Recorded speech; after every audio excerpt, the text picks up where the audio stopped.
Extreme Motorsports brings you the Ricmotech Sportscar Series, brought to you by Ricmotech, high-performance sim racing equipment, and in part by TD's Tree Service. Live coverage coming your way right now.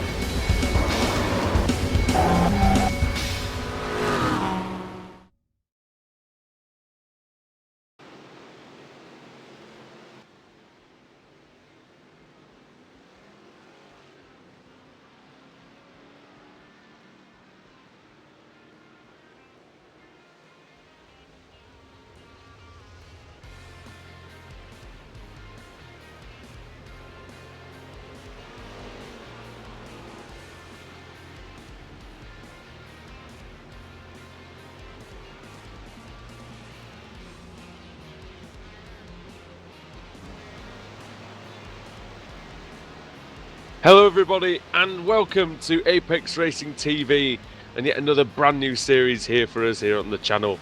It's the Extreme Motorsports Ricmotech Sportscar Series, brought to you in part by TD's Tree Service.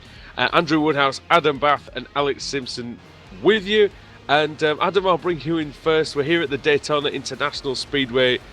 Been here many times. It's quite a historic track for us here on Apex Racing TV. Also quite a historic time slot for us as well. Yeah, it's just coming up to 9 PM on the East Coast. Good evening to everyone in the United States. And yeah, coming up to 2 AM here in the UK. And we're here at Daytona International Speedway at a special time of year. We've got all the big races coming up with the 24 Hours of Daytona in a few weeks. And of course, the big one, Speed Weeks at Daytona with the Daytona 500 as well. So it's a special time of year to be racing at the circuit as well. And yeah, brand new series. We've got the Ford Mustangs and the Mazda MX-5s racing around this track today. And I can't wait to see what's going to unfold in this 90-minute race. Yeah, 90-minute race here. Alex, we've got a very, very competitive field on our hands, it looks like. We've got 43 cars yet again. It seems to be the norm this week. And what are you expecting to see from this series this season?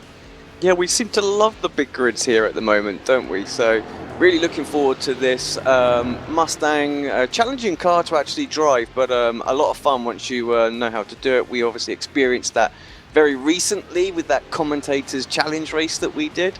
And then, of course, the MX-5 is, a joyful car to drive. Lots of fun out there. And I think the two classes, looking at the time gaps between them, it's not massive, but it's sufficient enough that we're going to have good racing and that the traffic's going to make a difference in this race as well. So I think we're going to have two great battles, hopefully out front, rubbing my hands together, hoping for an absolute thriller, I think.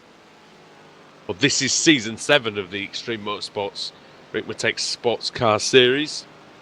And last season, well, we'll just point out exactly what happened in 2016 Season 6. In the GS Pro Division, it was Travis Davies that took the title. In the GS Open Division, it was Stephen Thomas. In the ST Pro Division, it was Giuseppe Iannucci. And in the ST Open Division, again there, it was David Patton. Alex, I believe you have a track guide for us, and this is a historic place, like we said, and you'll show us how we can get round there. Yep, I'll hand it straight over to the guys. They're going to give us a little guided tour in the Mustang, and we'll be back in just a second.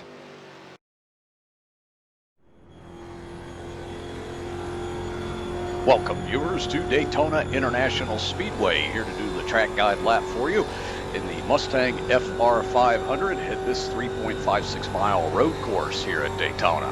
As we approach the flag stand, drivers will be coming down into turn 1 here off of the NASCAR portion of the course at approximately 150 miles an hour, down through the gears, hard on the brakes, getting down into second gear, catching that apex at the bottom of the corner, getting a good launch up into turn 2 here. Drivers will next be approaching turn 3, International Horseshoe. This is another very slow, tight apex. Got to get that car to rotate, late apex on entry, get a nice wide exit up through the gears, get that speed to head down to turn 4. Short shoot here is pretty fast through turn 4. Drivers will probably keep that pedal to the floor coming around here, and also looking for some overtaking opportunity down into West Horseshoe. Another late apex corner down into second gear. Let that car rotate. Make sure you get it down to the bottom on exit so you can get a nice fast launch up into one of the most critical turns on the track in my mind, turn 6. Down into second gear, you can see that it's an off-camber at apex and exit. Got to be very careful with that throttle, but you do want to get that speed up for the high bankings. One of the unique things about Daytona that makes it so different from other road courses around the world is the high-speed banks and long straightaways. Massive slipstream, a lot of drafting here, gives drivers an opportunity to get back to the guy in front of them via that draft. So we will see a lot of competitive racing here at Daytona. Coming down to what's known as the bus stop, very intricate entry, blind entry down into third gear, looking for that left-hander, the right-hander, trying to get through here nice and straight and smooth, back up onto the banking. That's a critical turn that can dictate how your race ends. A lot of passes take place at the end of a race coming through NASCAR 3 and 4 banking here. Drivers will sometimes sit behind the guy in front of them looking for that draft opportunity to slipstream him at the finish line and take away the win. It happens here quite often at Daytona. Well, there's your track guide through this 3.56 mile road course at Daytona International Speedway. Thank you for watching.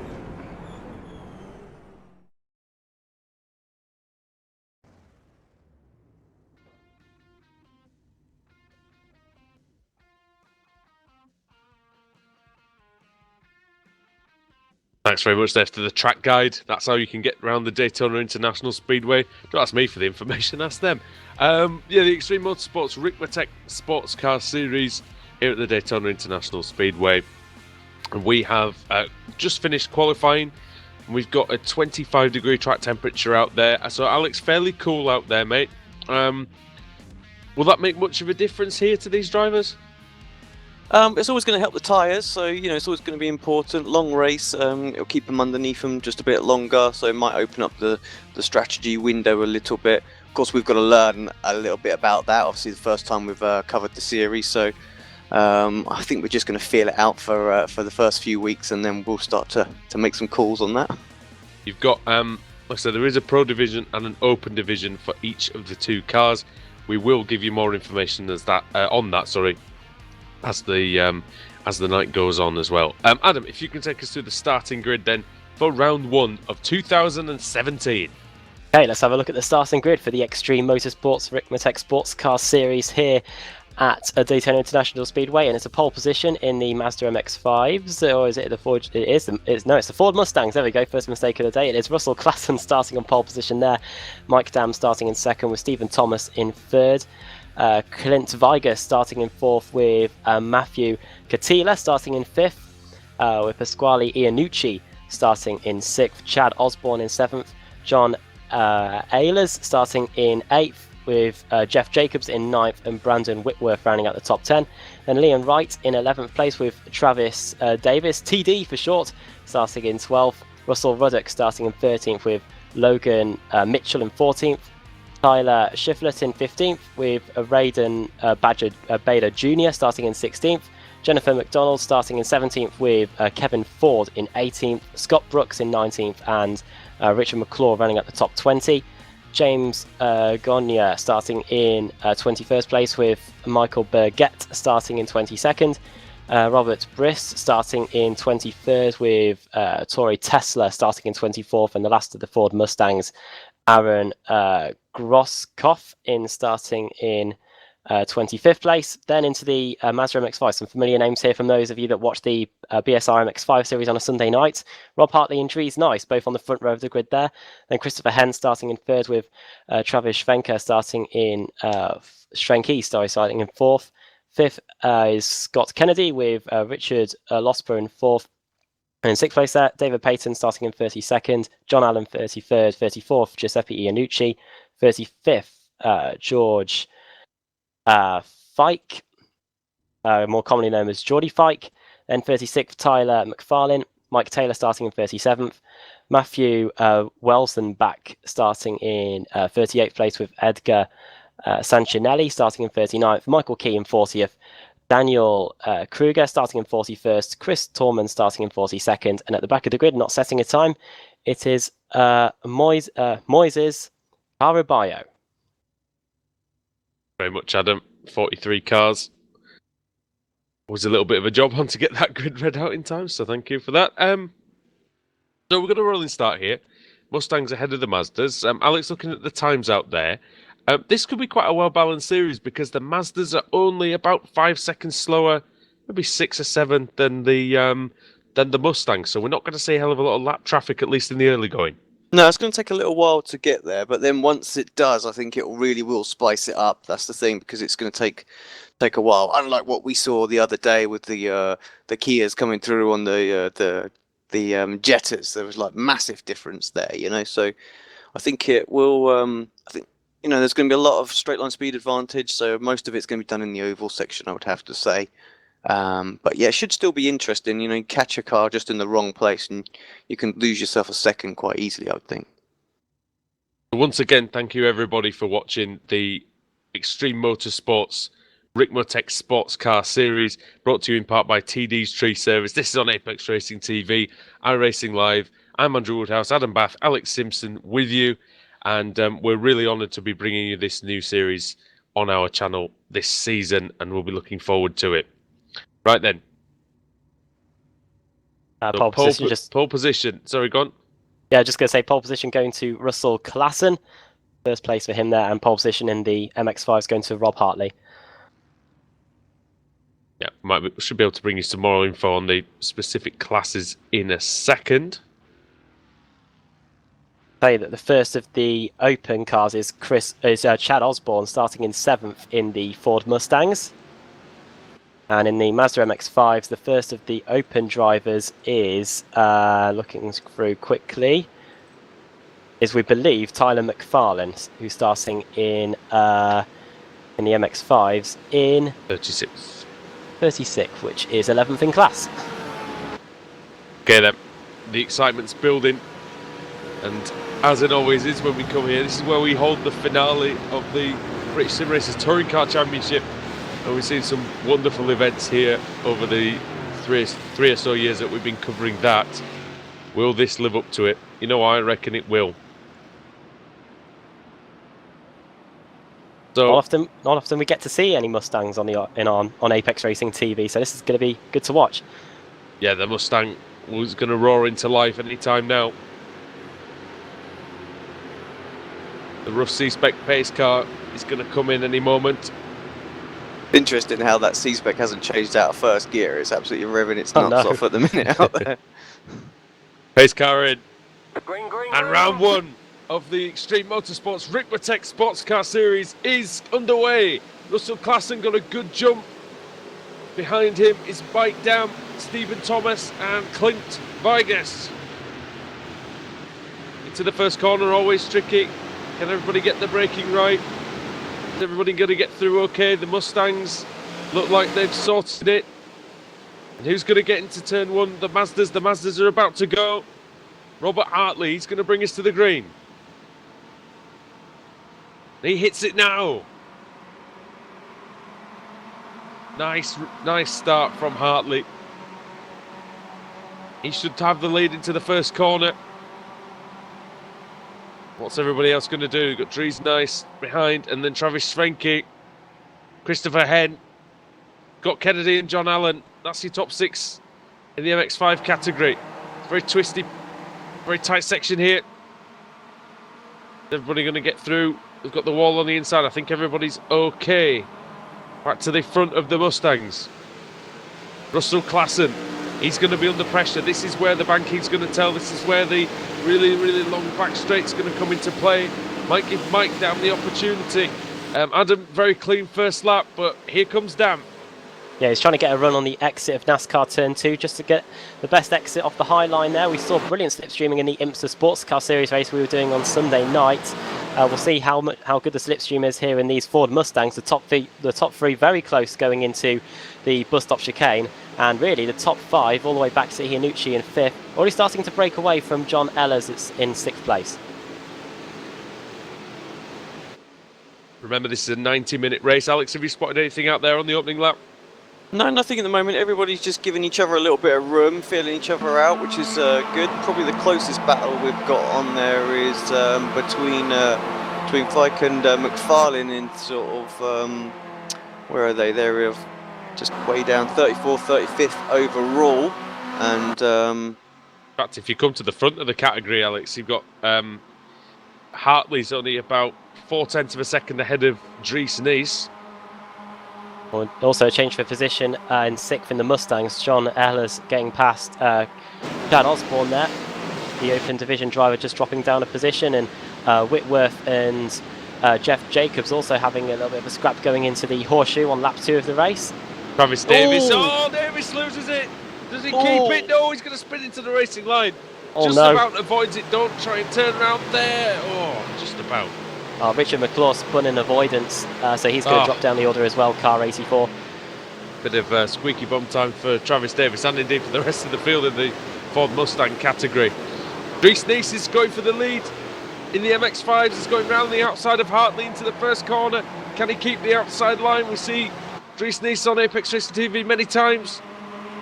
And Hartley's trying to resist. He's got the outside line into the hairpin. Can Hartley fire the car out of there and get the advantage? No, he can't. But he may be able to pick up the slipstream, Adam. As somebody's gone off at the back there. That looks like Tyler McFarlane having issues. Yeah, the Open Division driver there, and I was just going to say that Rob Hartley and Dries Nys both race in the Mazda MX-5s in the BSR series that we do, so they're very experienced in these cars. Of course, Dries Nys, a Benelux driver, and Rob Hartley racing on the west coast of California, showing how iRacing really is a global service. Rob Hartley running out wide going through NASCAR Turn 1. Well, Dries he'll be feeling the time of day just as we are, I think, at times. I will point out to everyone watching, thanks for joining us for the first round of the Ricmotech Sportscar Series. If we make any mistakes, tell us, please. We want the help, we want the advice. Covering a new series, if we make the mistake, let us know. And someone who's not making a mistake at the minute there is Rob Hartley. And he's through on Dries Nys. So Dries Nys dropping down 2 positions on that one straightaway section there. Hartley, Schwenke. Now Schwenke's on the move. Alex, he's right with Robert Hartley. Yeah, I think more issues for McFarlane, I think. Not McFarlane, sorry. I think these 3 are going to exchange positions a fair few times. George Fike. The MX-5 gives you a lot of slipstream, so I fully expect they'll change a lot. Traffic is what will sort of separate these guys apart as they're going 3 wide now for the lead. Dries Nys on the inside. Using the high banking of the tri-oval. He's going to try and get that, use that to his advantage. He'll come down off the top of the hill and get that gravitational assist, as I like to call it, round the outside of the 16 car of Travis Schwenke. Schwenke's trying to fight back. Can he keep it side by side into turn 4? And Nys is through. Schwenke doesn't want to turn across the front of Scott Kennedy.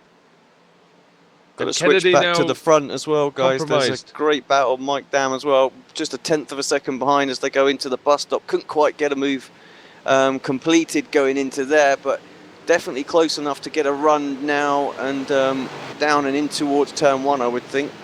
I love how close this field is, Alex, to start this race. It's brilliant. Only 6 seconds separating the top 13 cars. This is what we want, isn't it? You know, when we're calling a series that's an hour and a half long, we definitely need good close racing throughout. So Mike Dam on the offensive, right behind Russell Klassen, and also look at Stephen Thomas, Adam. He's making some ground. Yeah, picking different lines of Stephen Thomas. He might try and have a little look at the inside there, and one car definitely missing their braking point. That was Iannucci, the 5th car in this lead battle going through turn 1. Mike Dam, the Canadian, trying to get past Klassen, the Californian. West Coast versus the North here. I know it might be the frozen tundra if the weather we've had is anything to go by.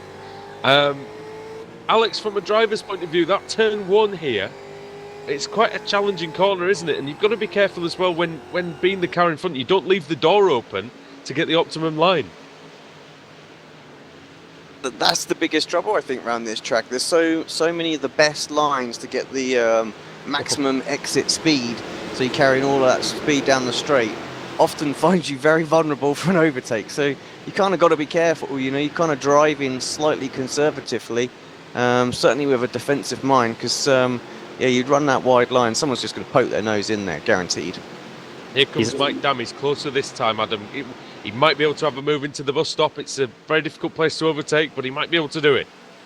Yeah, Mike Dam is definitely on the edge of adhesion at the moment. He was sliding his car through the second of the hairpins on the infield section, and he's going to try and look to the outside. The slipstream not working too much in his favour here. It's not being really too much of an advantage for the car behind in these Mustangs. So going into the bus stop chicane again on lap 4 of the race, Russell Klassen just has enough in hand to keep the lead over Mike Dam, but Dan better watch out, because if he gets a poor run out of the bus stop chicane, then Stephen Thomas is going to be on him straight away. Mike Dam finished second in the championship in 2016 with 3 wins, and he'll be looking to go one better, of course, this season. It was Travis Davis who took the title in season 6. He's down in 20th place at the moment, so he's been having some issues. Dropped down from P12. Bump drafting here down the front straight. Mike Dam getting pushed by Stephen Thomas to the race lead at the line. Is he going to hold it though into turn 1? Because Klassen will have the inside line here into the first corner and will take the lead back. And Dan better watch out, because here comes Thomas as well through turn 1. It's by far the preferred line. Is that Oh no! inside through there? Dam slightly unsettled. He's going to be late on the brakes though, and he's going to maintain his second place. So what we are seeing with the Ford Mustangs in the GS Pro division is that they can defend the line fairly well. Not seeing many position changes. It's Thomas under pressure from Clint Vigus. You can see, it's up the inside goes Vigus. That is 4th place for him. And Nice down move. the position goes Ehlers. In fact, goes Vigus. That was Iannucci up a position, actually. Iannucci into 4th. And Vigus down to 5th. John Ehlers in 6th place there, with Osborne in 7th. These guys are now all closing in onto the lead quintet. Yeah, Pasquale Iannucci moving forward from his 6th place on the grid. 4th now. Also on the back of this group, it's quite close between... so John Ehlers is now close to Clint Vigus. Got an issue. Looks right lost under the one rear of the wing. Mustangs, Jennifer McDonald, dropping down the order at the moment. So I'm not sure what's gone on there, guys. If you can have a little look at that. But I was also going to check in with the MX-5s as well, because they're getting pretty tasty up front. Well, if Jennifer McDonald's had anything like the look that Joe McDonald has on the MX-5 Championship, Adam, it would be pretty poor. Through the just running wide. And then bounces over the grass. Hopping over the grass. Not really sure whether McDonald had any help. Possibly had some help on the braking, actually. I'm not sure. I'll have another look at that. Not what she would have wanted at all. Jennifer McDonald only a few laps into the race in the Mustangs, and yeah, she's now back in the pits. It was a weird one. It almost looked like a technical issue, because just ran very wide and then just pulled it off to the side. Change for the lead guys, nice just getting himself all out of shape as he come back onto the oval section, but of course in typical Daytona fashion picks up the slipstream straight away, decides to pull out of it. He could have gone clean through, but Benke in the lead. He'll sit in behind going into the bus stop. The trio here of Schwenke, Nice and Rob Hartley, with Iannucci pretty close. We've got 2 Iannucci's here. And I think he's got a good run off the bus stop. I would assume they're related. I'm not sure. I think it looks like that the slipstream in the MX-5 is working a lot better, Andrew, than in the Mustangs.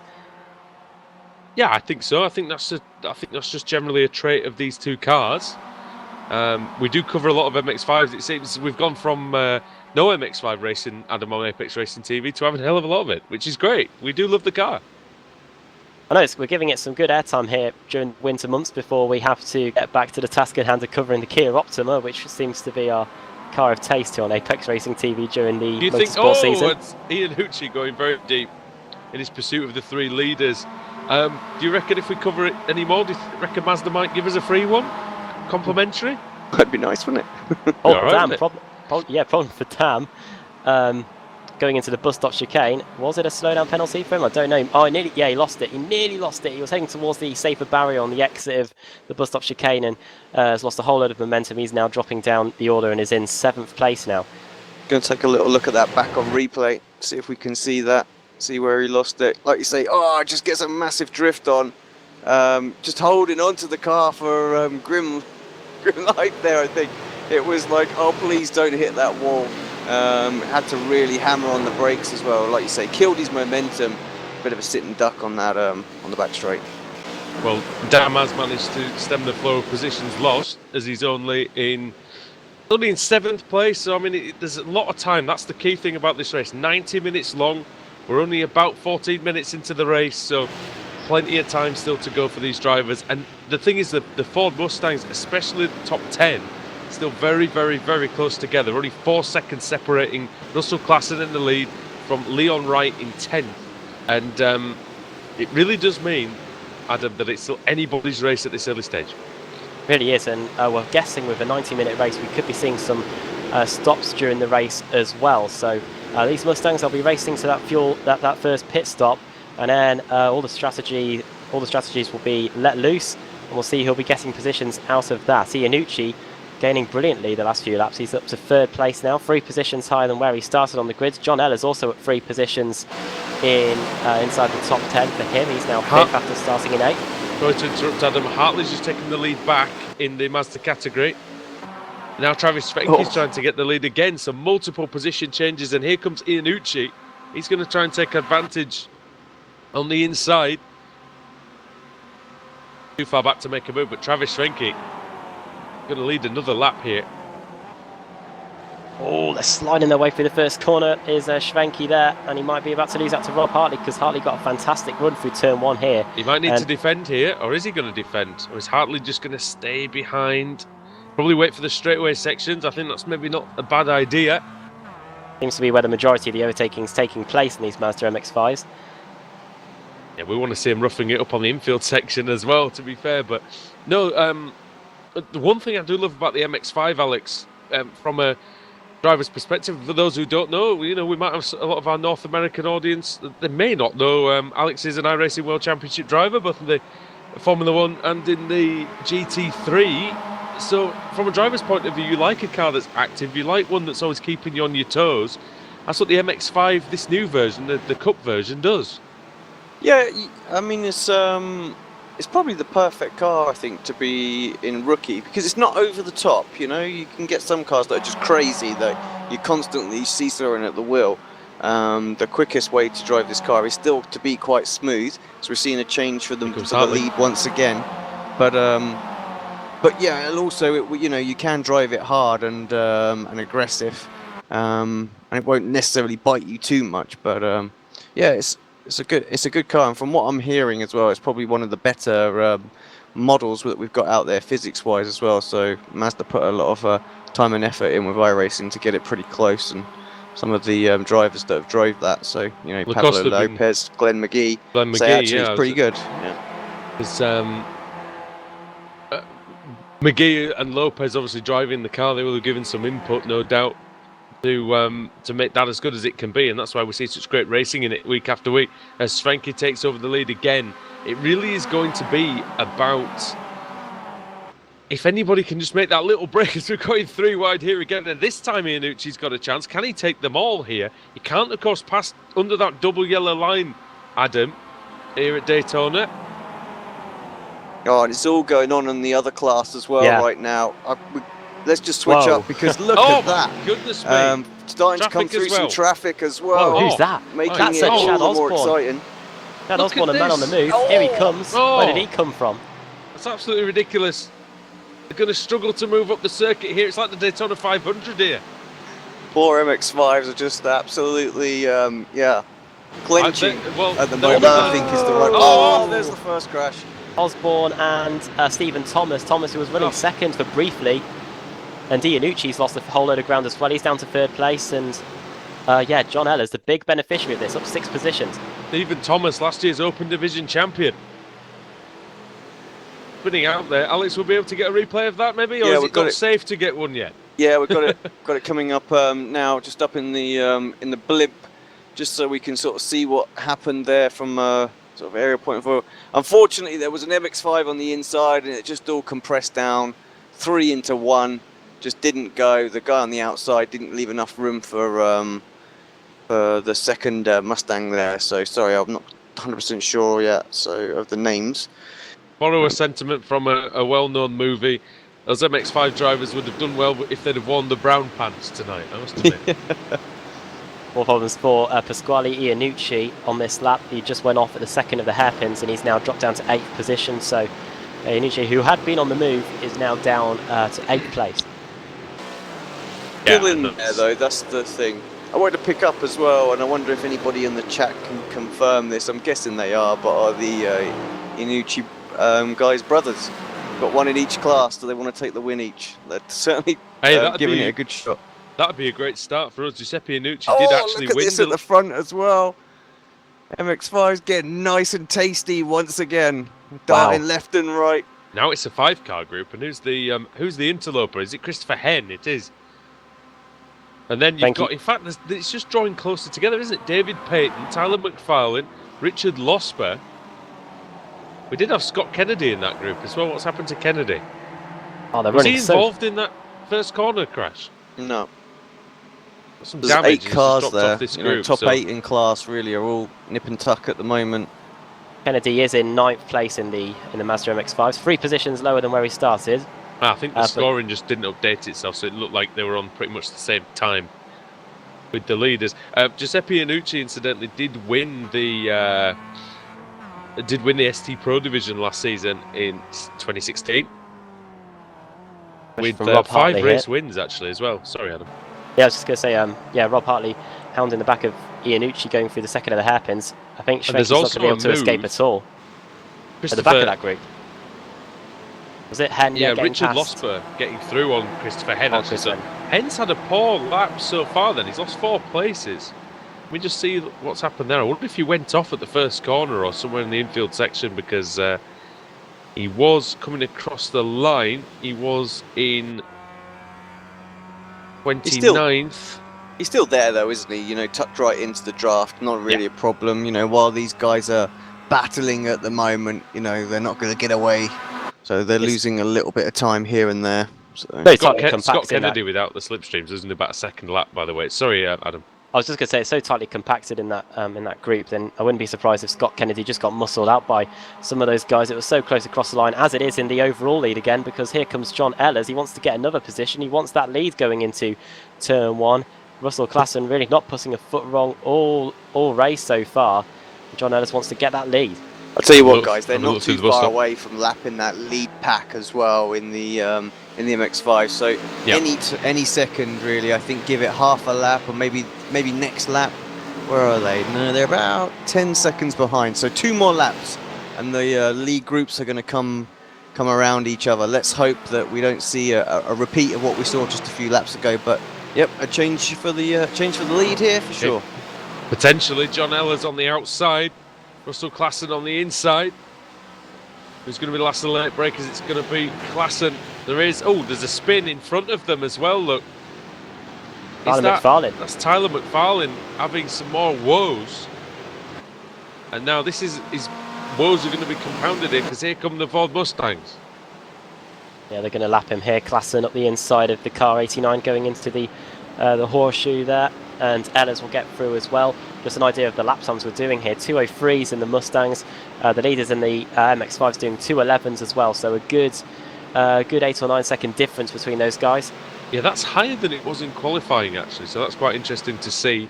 Qualifying, it was about I'm lying to you. It was the same. Caution is out. Oh, it's a yellow flag. What's that for? Now it might involve Raymond Bader, because he's just gone back to the pits. We might have had a big crash here. Yeah, we've had a relatively big one. Just going through turn 1, Bader gets collected in a spin by car 32, which was another of the admin, by one of the admins, which was Kevin Ford. Yeah, Kevin Ford. And obviously a car in the middle of the track. Slight track blockage there, yeah. Logan Mitchell involved as well. But Mitchell came a bit of a cropper. I think he came upon that incident. Oh, and it's very nearly a crash sort of behind them as well, so... Right then, so obviously safety car conditions, no overtaking from the moment the safety car, the flag is thrown, and we'll have a minimum of 2 laps behind the safety car, and the pit lane is closed for the first lap. We've got to wait for everyone to form up behind the rough safety car, and then the pit lane will be open, and if anyone wants to take fuel or take tyres, they are free to come into the pits and do as they wish. Good timing, really, for the leaders in the MX-5s out there. Sorry, I will get the classes figured out in my head, but I don't want to say which one is which. You just get it wrong. I'll look it up in a second. All right, it is a good time as well to remind everybody that you are watching the Extreme Motorsports Ricmotech Sportscar Series, brought to you in part by TD's Tree Service. It's on Apex Racing TV. It's on iRacing Live, and it's a new series for us, and we're very pleased for you to be joining us here on what is morning in the UK and still deep into Monday evening in the United States. So hello everybody. I'm going to work out where the safety cars emerged, because the Ford Mustangs have all gone round again for another lap. The safety car hasn't come out the pits just yet. I know it is, but it's on the... it's in the first sector, just coming up to the left-hand kink, the fast kink. All the MX-5s are going to go, which is a good thing, because they were just all about to be, the leaders are about to be lapped, so that pulls the leaders apart, so they'll be grateful for that, in a way. And those were the lead MX-5s as well. But yeah, of course, now going to take a little while, I think, to form up. Where is that safety car? It is just going through NASCAR Turn 2 now.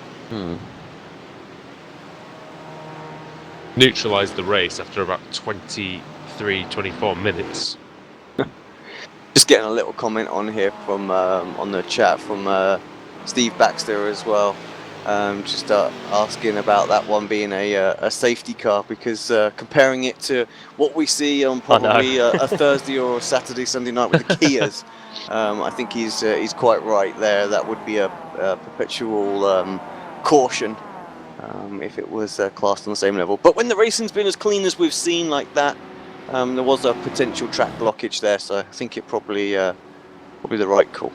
We've got what warrants a safety car in the BSRTC, Andrew. Explosions?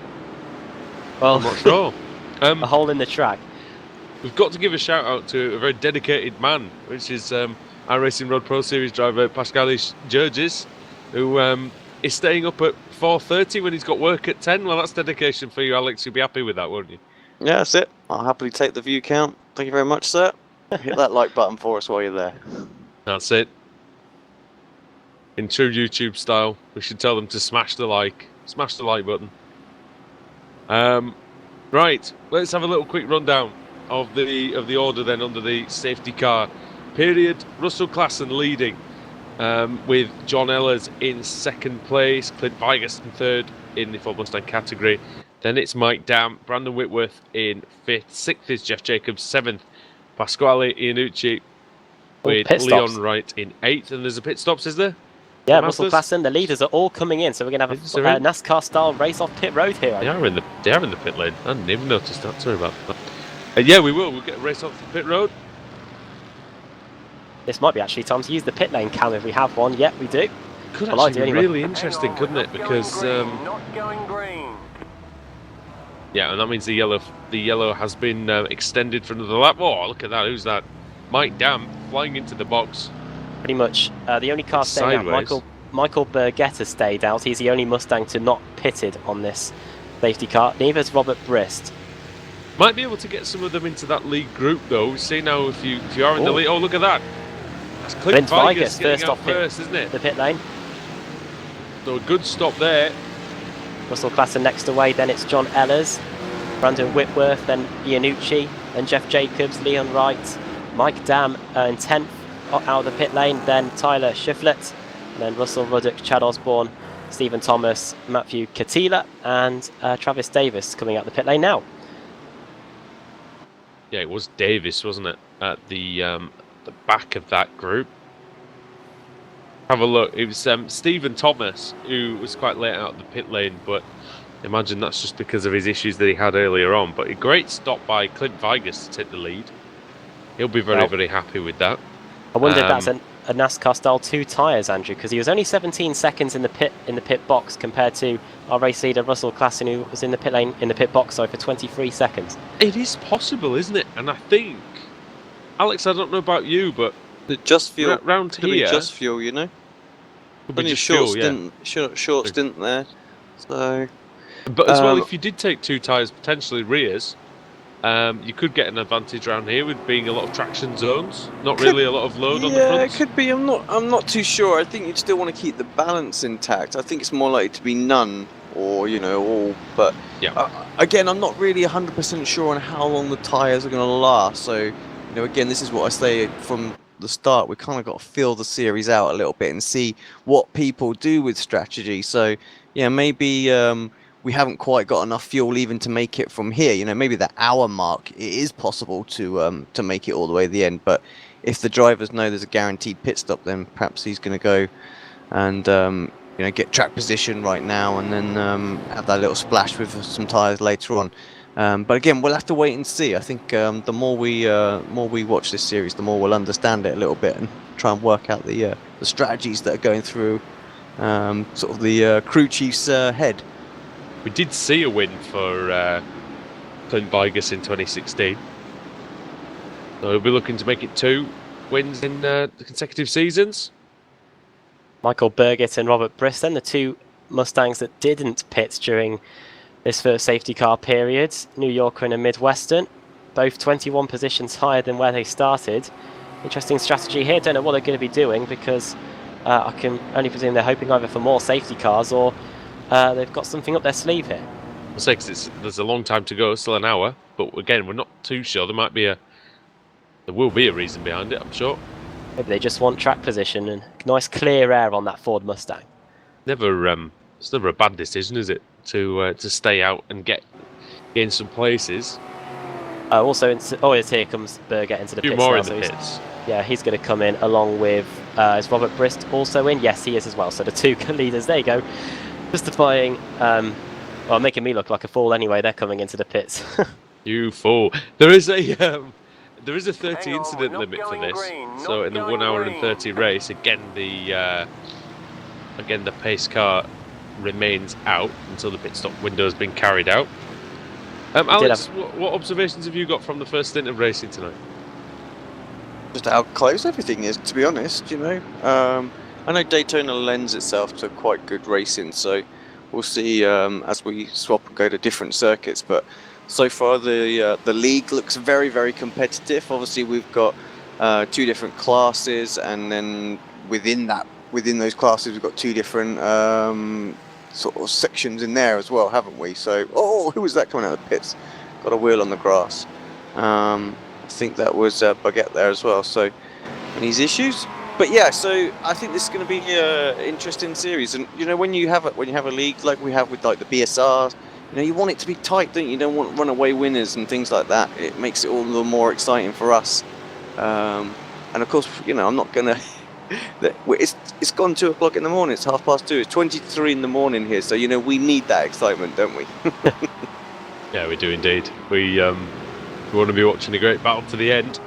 We've had a few takers in the Mazda MX-5s in the pit lane during the safety car period. Travis Schwenke and Richard Losbert are not one of those guys. We've had David Payton in. We've also had Scott Kennedy, who hasn't been in. Dries Nice has been in, though, along with Giuseppe Iannucci. Rob Hartley's been into the pits twice, so I don't know if he's just taking on some extra fuel to get him further into the race. So is Christopher Henn as well. Both of those guys being into the pits twice during the safety car period. That's interesting. One thing, though, that we're not thinking about really too much is that the classes are not spread out. So maybe the guys who haven't pitted, especially in the Mazda category, because there's a lot of traffic in between, they might just be thinking, can we put some faster laps in and can we break away? We'll see whether that philosophy pans out or not. Lights are still on the iRacing safety car, so we'll have another lap after this. I wonder how long these MX-5s are going to go as well, because these guys haven't pitted, so they're obviously now starting to come in between the field of the Mustangs as well. So, wonder Are they thinking, well, we'll see if there's another caution later on and pit and try and do it from there, or can they go all the way? You know, again, this is something we've got to learn. The MX-5's just getting waved around by the stewards. So Sanchinelli and Fike both getting let by the rough safety car just to allow the Ford Mustangs to get to the front. Showing you some of the biggest movers we've had in the field today. Brandon Whitworth up 6 positions since the start of the race. Tyler Schiffler up 7 positions, so fantastic start from him. 8 positions gained from Tori Tesla. He's in 16th place at the moment, and 10 positions gained in the MX-5s by Richard Losber. He, of course, hasn't pitted yet. Neither is Travis Schwenke, who is leading the MX-5s. He's gained 9 positions as well since the start. Some of the biggest losers, Stephen Thomas losing 8 positions, spinning off. Matthew Katila losing 7 positions. Leon Wright also down 7 positions. And Mike Dam, we saw he encountered some issues. That slide through the bus stop chicane, which lost him a whole load of ground, he's now down 5 positions from where he started. As Schwenke and Losper, the 2 MX-5s leading, that hadn't pitted, both come into the pits now. Yeah, so you've got to imagine that that's fuel based, or possibly they're just wanting the advantage of the new tyres, Alex. I'm not sure. Yeah, possibly. I'm also just picking up as well. Of course, McDonald had that incident earlier on and dropped down. Still, obviously, trying to recover right now. Some more people into the pits. I can see. So still with the damage, but got the opportunity now to close back up to the pack and try and fight back through. So worked out quite nicely for McDonald here. Yeah, and it also worked out quite well for the likes of Travis Davis, who had a bit of a poor first stint. Sorry, Adam. Yeah, I was just going to say, we've got a few end-of-line penalties. I don't know whether these are for various incidents or for possibly a bit of speeding, or maybe the organisers are just trying to sort out the order. Tyler McFarlane, Mike Taylor. Oh, guys, we've got a collision under caution. Oh, not what we want. Is it Scott Brooks? Yeah, Scott Brooks around. Oh dear. Let's wind that back and have a quick look, see what happened there, because that's not great. Mr. Richard McClure, you may remember me from such crashes as this one, as that one.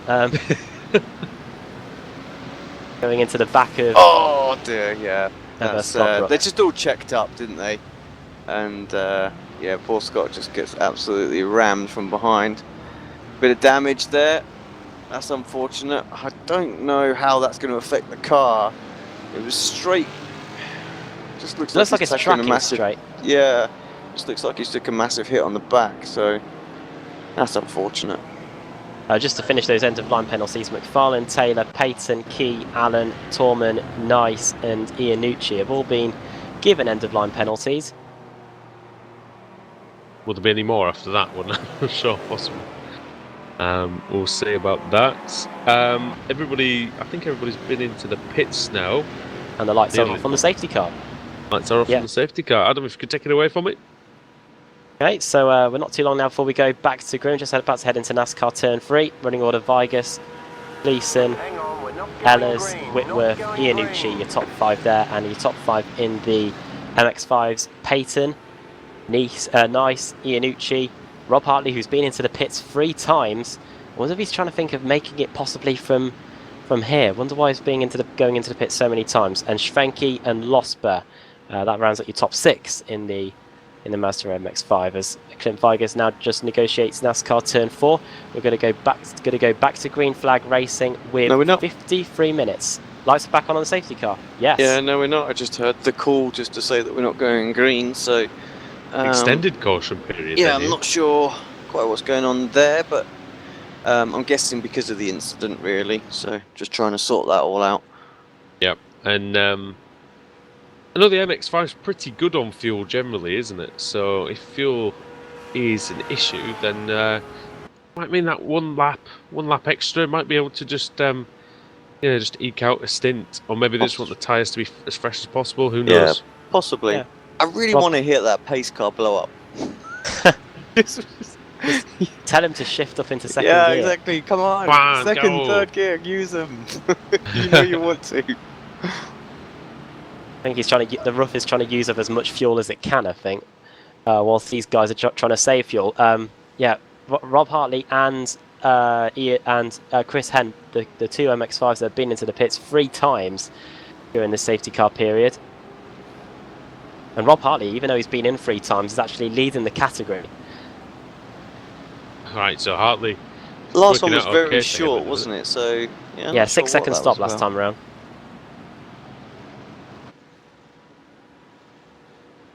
Lights are off on the pace car this time. But we can get going. We'll see whether we at the end of the lap. see whether we get a start or not on that one. Just a quick reminder to head over to ricmotech.com as well for all of your sim racing equipment needs. Some great gear over there, so do go check them out.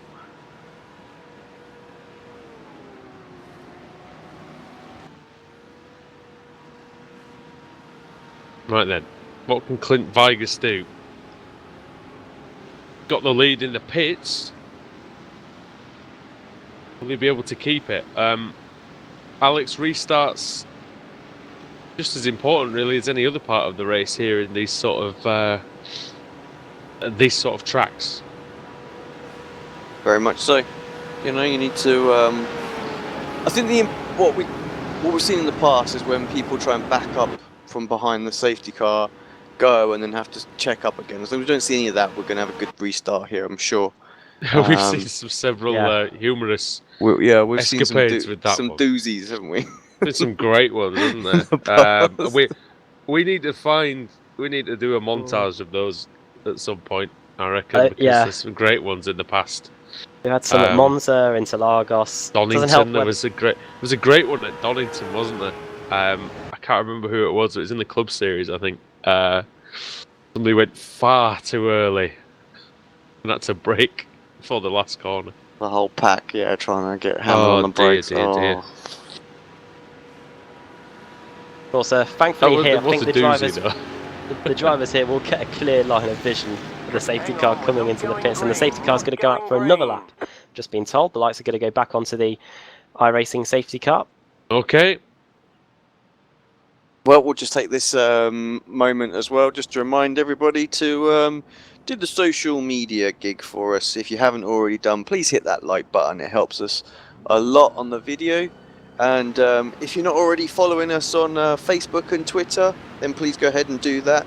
Just go to Facebook. We're Apex Racing TV on Facebook. And we're Apex Racing TV on Twitter as well, funny enough. Yeah, what are you waiting for? Come on. Apex Racing TV.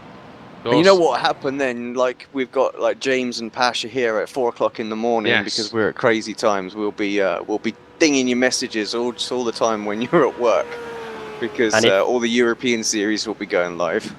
If you want a casual lunch break, well, you might have a bit of racing to watch. That's it. That's how my lunch breaks go, to be honest. Yeah. Make sure you drop us a subscribe and make sure you've got those post notifications are on. Make sure they're on as well, so you get a nice notification in your office meeting or in class or at home when we're going live. And if your phone goes off and if you get in a bit of trouble for, phone beeping in the middle of an important meeting, just let them watch the broadcast. All will be right with the world.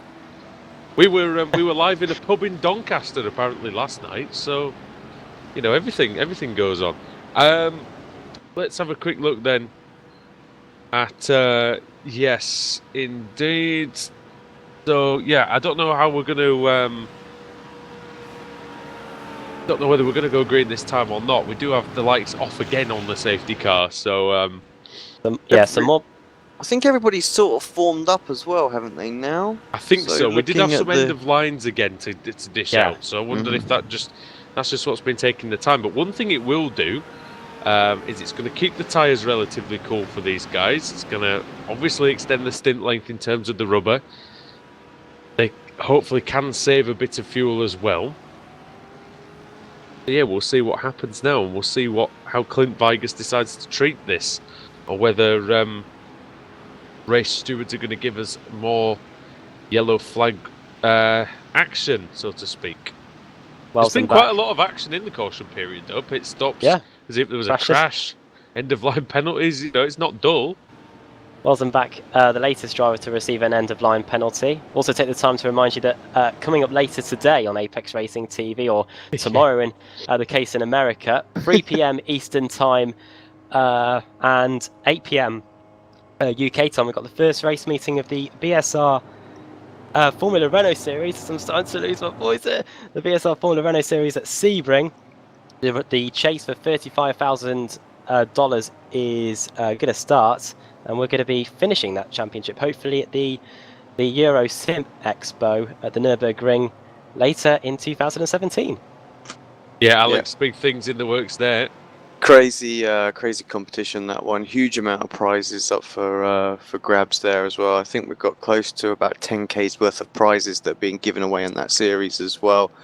Televised every single episode and every single race, so 35 rounds, 4 races per night, reverse grids, all sorts of crazy races. So yeah, that's going to be a fantastic one. And then to have a LAN event as the final as well in Germany at the Nürburgring is just going to be awesome.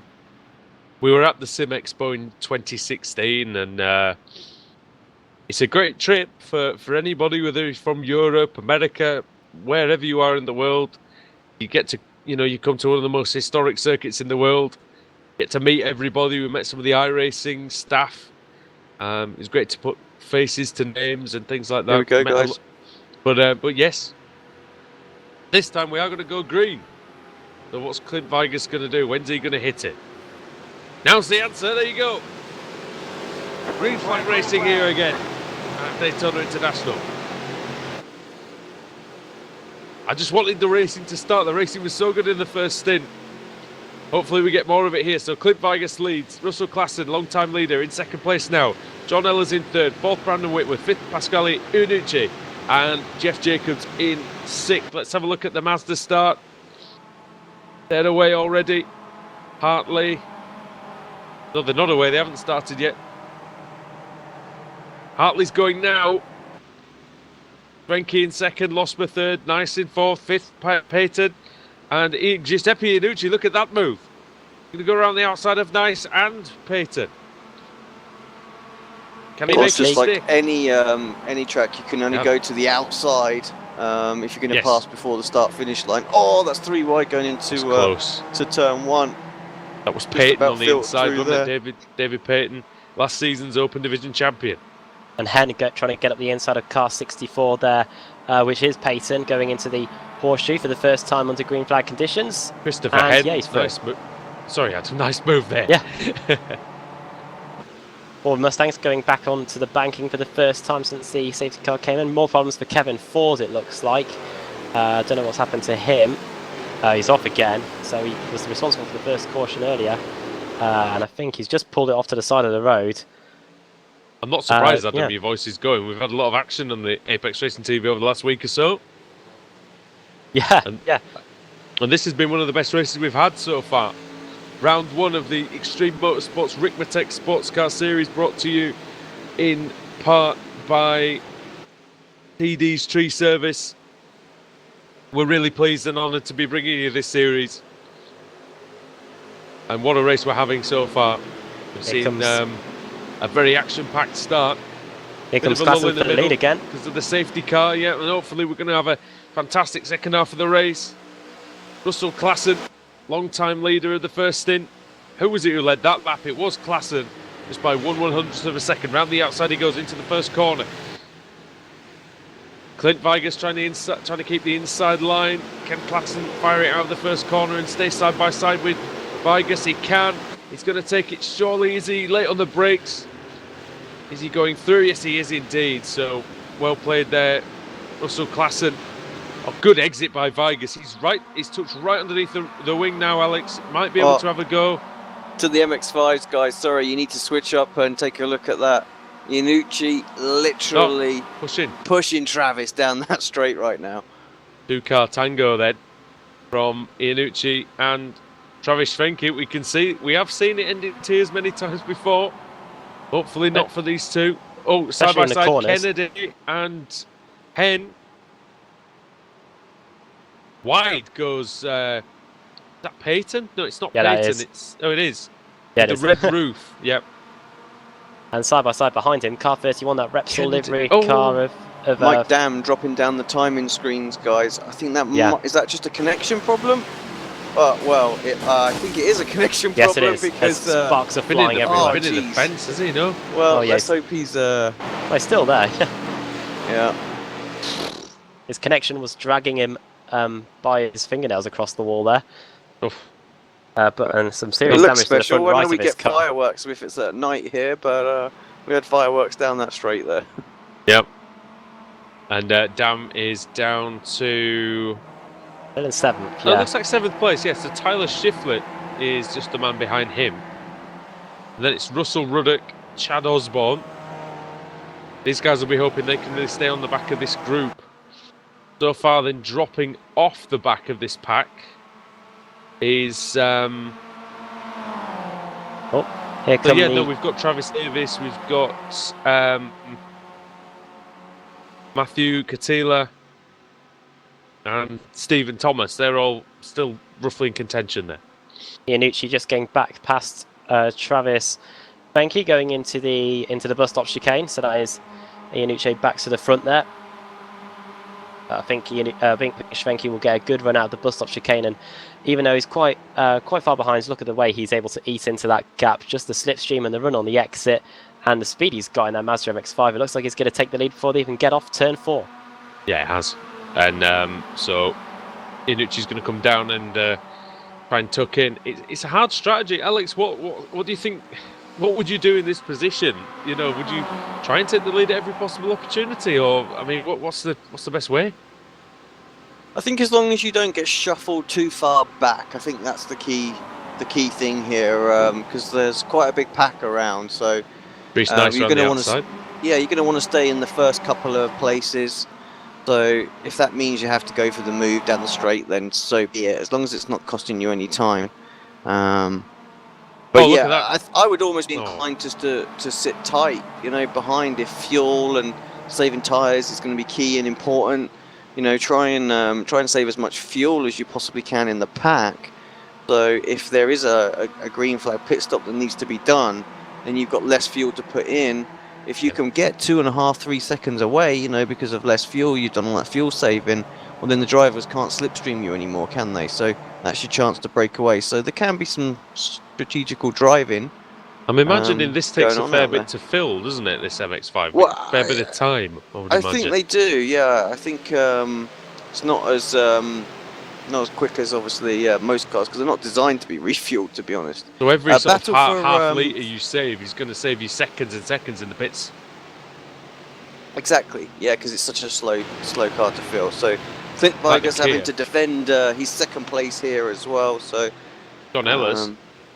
just John about Ellis- Oh, sorry. just about holds on to that. John Ellis has had a very good race, Adam. He started 8th on the grid. Yeah, and up into 3rd place, gain of 5 positions for him so far in this race, and fancies taking that 2nd place away from Vargas as well. These guys at the front, once again, all running so close to each other. You can see Iannucci there in 4th place, and Brandon Whitworth up in 5th place. A good gain, 5 positions there throughout the race so far for him, and the ball kicking the cones off there, going through the relatively flat left kink before going into the second of the hairpins that we've got on this infield section. Just as we said in the Euro V8 supercar broadcast the other night, you know, the cones, innocent victims of motorsport. And yeah, more being destroyed there. I just feel sorry for the marshals in iRacing, the ones that have to keep running out there every lap and put them back. That's what's missing from the that's what's missing from the service, definitely. They're always there, aren't they? Every time you come back, you're like, I'm sure I knocked that out of the way last lap. Just to completely go off topic, but well, it's the same thing really. Do you remember when the cones used to reappear every lap at Indianapolis, and they used to get them stuck every lap? Oh yeah, that was a killer. They used to go to the first corner. I remember you used to get cones stuck on there all the time when we were practicing for the iRacing Grand Prix series. And how a cone gets stuck in a Formula 1 car, I have no idea, by the way, but it did. As Klassen's now got a little bit of an advantage, so this is interesting. 6 Yeah. tenths. They're still battling further back in the MX5s, but yeah, let's see what sort of how the gap comes down in this straight away. So 6 tenths down to really 4. pressing Ellis. Comes down to almost 2 tenths of a second, or bang on 3 tenths by the end of the straight. So I love all the different lines into the first corner as well. What's actually the best line, Alex, through there in your opinion? You see, I take an even wider line into that. I really carry a lot of speed in, and you almost in the runoff area there. Oh, absolutely. I feel like that's the best one. It opens up the corner that much more, so you can get on the power so much earlier. But of course, do that in a pack, and the guys will just throw out the inside every time. So I suppose you that's can the thing. carry the speed on the outside there, though, can't you? So you might be able to, if you see them coming, you just take a slightly wider exit possibly, and like we said, just shoot it out of there a little bit. I think Jeremy Clarkson would call that the F1 driver's line that Alex Simpson was talking about. Well, smoothness is key. Yeah. Yeah, that's the F1 driver's line. Battle for the lead in the MX5s. Once again, these guys are trying to break away from the pack. So They can't. I don't think. every time it looks like they're going to do it, they were 6, 7 tenths of a second clear, and as they come across the line, it's only down. Well, it's down to 2 tenths. So Here comes Iannucci. He's having a look on the inside, but Travis Frenke's not having any of that. Dries Nice in third, and Richard Losper side by side with the 3 car of Robert Hartley. Then they've got David Payton just behind him. Payton, the Open Division champion of 2016. Tell you what, Dries Nice didn't waste any time at all in getting forwards. He had an end of line penalty during the first safety car that we had earlier. Now back up to third place in class. Dries Nice, I think he's new to this series. If he's not, he wasn't in the top 10 in the championship. Well, the top 7 in the championship last season. Doing a very good job here. The driver who's improved a lot recently. fair play to him for staying up as well. Because, Yeah, I tell you yeah. what, he's from Holland, isn't he? I think. So they're an hour ahead of Or us, Belgium. So it's 4 o'clock in the morning there now. So He'll probably shoot me for that. 'Cause I'll have got it wrong one way or the other. Holland or Belgium, I think. He'll probably be neither, knowing my luck. good Yeah, battle very, going very on. late in the day Look here. at this guy's going further back. This is for 9th, 10th, the 8th, 9th, and 10th at the moment In the which category? in the Mustang. So What, Osborne, Chad Osborne, Travis Davis. and Schiffler. Okay, so Schiffler's got ahead of Osborne, and then Travis Davis, who was the overall champion last season, he's just mired in about 10th place on him at the minute. Yeah, the Pro Division driver up 2 positions so far in this race. Trying to look to the outside here on Osborne going through the second hairpin. Trying to get the best possible exit, I think, but going towards the oval section again. We're eager to gain quite a few more positions here in the second half of the race. We've got just under 35 minutes to go. 2 cars in the Mustangs have come into the pits for the second time. They were Russell Ruddock and Jennifer McDonald. They're making a second visit to the pits. One thing I've loved about covering a lot of new series recently on Apex Racing TV is the fact that a lot of different drivers are in contention to win. You know, some drivers have improved from season to season, and some previous champions having a big fight on their hands, and that's what we've got here with Travis Davis. It might not be a track that he likes that well. We're not too sure. But yeah, it's fun to see. It's fun to just see nobody running away with races. I've just been. That's what Yeah, you go want, on, and you Alex. want good battles throughout the field as well, don't you? And we have got that as well. So, I mean, just for an example, let's just go right back at the moment as well. Michael Key and down in sort of 36th place overall. And then we've got Matthew and Daniel in the MX5s. I mean, they're battling away. They're having a great little battle. So 4 cars there. And, you know, that's what you want. And I think when I was talking to the guys when we were sort of prepping, doing this league, you know, this is why they have sort of subclasses inside each class as well. So the guys have always got someone to race for, race against, but also something to race for as well, because there's different championships on the line. So it's not just catering for the extreme sort of quick drivers out there, and that wasn't an intentional pun, I assure you. I tell you what, I've got a couple of great facts about Michael Key, for those who don't know. His side by side. favourite track's Road America, Alex, so you'll appreciate that. But also, he's 69 years old, Nice. having a good battle. So, fair play, I tell you.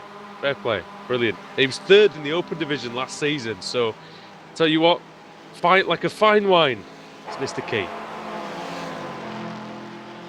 Been in 4 positions so far in this race for Michael Key, up to 13th in class, 36th overall. And that's, like you said, no pun intended, but the key to a good season is to just finish the races. We say every time, every single race that we cover. Oh my word. If you finish multiple races, have you got the lead battle there? Yeah, the lead Mustang the battle, MX-5s. Yeah. Yeah, so just lapping some cars. You've got, somebody getting... One of the MX-5s having to take evasive action, Chris Thorman there. And you've got Daniel Kruger. That's a battle for position. And that's for 38th and 39th place. And they are the last 2 cars running. Are they the last 2 cars running? No, we've got John Allen still running. And Logan Mitchell. Raymond Bader's still in the pits after his earlier incident. And that was under the... that was to bring out the safety car, wasn't it? As side by side between John Ellens and Pasquale Iannucci there. Iannucci very, very wide, the Alex Simpson line. Now that is my line. Is that actually your line? You cheater. Not quite. It's not quite that bad, Plagiarism. but, it's not far off, I have to say. You get such a great shot out of that corner, that's the thing. No wonder he's in the World Championship, Adam. We didn't know about those lines, did we? Oh, you got to extend. Russell Klassen then. Russell Klassen, speaking of extending, he's extending his advantage slightly. Really putting the hammer down. 201.892 on the last lap. 0.3 of a second quicker, Adam, than Clint Vigas. Yeah, 201.892, 202.1 for Vigas, as you're saying. Yeah, the gap's been yo-yoing backwards and forwards. 1 minute I look at the gap and it's about 0.4 of a second between Klassen and Vigas, and now it's just gone over 1 second. So we'll see if Vigas is able to close it down in the final half an hour. Mike Dam has just come into the pits for the 2nd time today. Wonder if this could be the start of things to come here, because Mike Dam was running inside the top 10 and has made the 2nd visit to the pit, 16-second stop, so a slightly quicker stop than what they were doing in the first round of pit stops. And yeah, he's now on his way in 17th place, 15 positions lower than where he started. Yeah, Mike Dam's aim for season 7 is to win the GS Championship. It goes without saying, of course. 2nd last season. He won the 90 minutes of Imola and the 60 minutes of Brands Hatch. So, very, very good driver is Mike Dam. Not having it all his own way here, just 9th, Alex, sorry. Yeah, no, I think you're right. I was just watching there as well, just to see if the gap was going to come down on the lead with the straight. So I think Clayson now has broke the draft.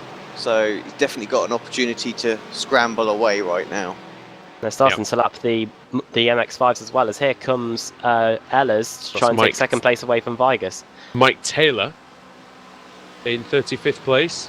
He's just ahead of that battle that we were talking about before with Michael Key and Matthew Veltzenbach. Iannucci taking Alex Simpson's line again there. There you go. He must be listening. Good lad. That'll come out trumps later on, don't you worry.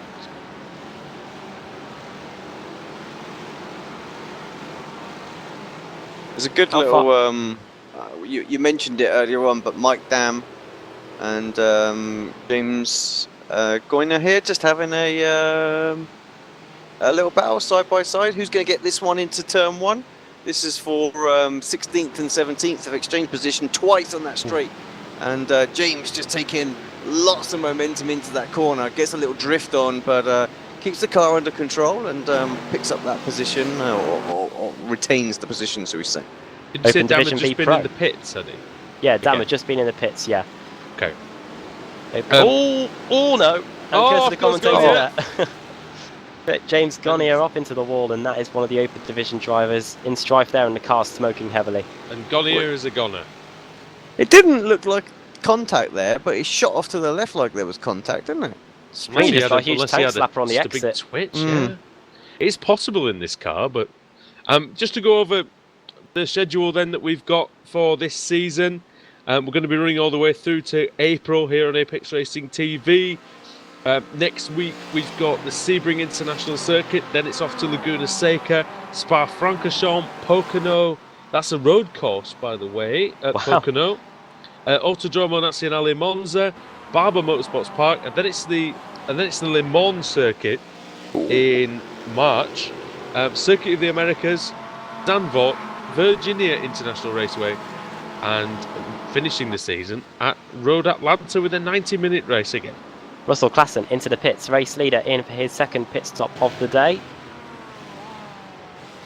Interesting to see how long his pit stop's going to be. Gonia's car is still smoking as he's making his way back to the pits, so yeah, I think he will definitely recover to the pit lane. Whether he can get that fixed or not, I'm not sure. Mike Dam's pit stop was a 16.1 second time. Tyres definitely getting taken on Russell Klassen's car. Fuel just going in now, and he's going to change left sides as well. So full tyres and service here on his in his Ford Mustang, and he's away in 22.6 seconds. Yeah, great stuff there. Oh, crash! Clint Vigas has been hit by John Ehlers. Oh no, and Vigas has been spun out of the lead. Gonna take a look at that back on a replay. Ehlers missed his braking point and whack. Oh, he's just closing, bang. Whole lot of damage to the right rear of that Ford Mustang. Vigas now going again in 5th place, but John Ehlers, he's now the race leader. He'll be racing on under a cloud, I think, and one of the organisers might throw him a penalty as well. Yeah, big mistake there. Oh, I just missed his braking point by miles. You never would have made that corner if you hadn't have hit Clint there. So, used his brakes, poor Clint. Like I say, is the car tracking all right, guys? Can we see that? Looks like we're okay on that. Yeah, so... Yep. Ehlers losing the lead as well. Here comes Iannucci, Pasquale Iannucci to the lead. Merry Christmas, Pasquale. See, I told you that line had worked, didn't I? You did. That's the line. John, let's see if he takes it this time. As we go around the banking again.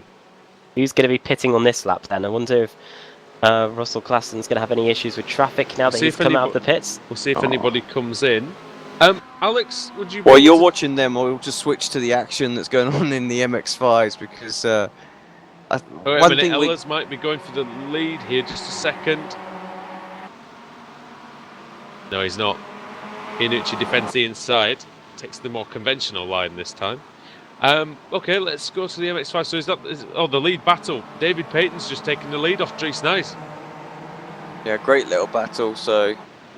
These guys are going to be inseparable, I think, all race. So, 25 minutes left. When's the pit stop going to happen? Are we going to get a pit stop? This is the thing. We don't, we're not 100% sure on the fuel. So it's just as much as a surprise for us. I'm sure some of the regulars in the series will know, guaranteed one way or the other, whether they're coming in or not. So, but don't spoil it for us.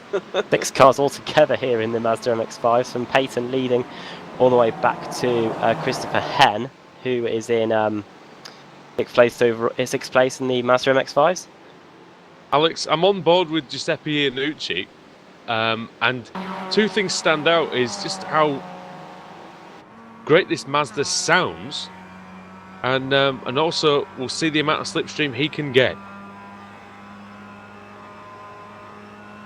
Yeah, so just coming out of and onto sort of the oval section now, so into the bus stop any moment.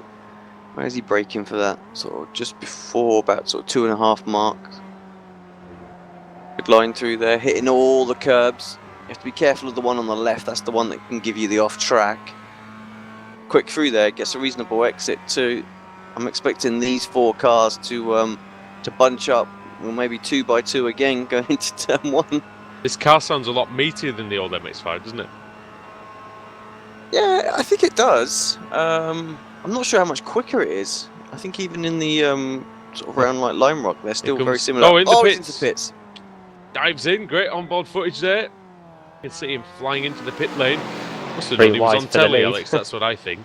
Well, that answers our question whether they all need to pit again or not, so quite an early stop.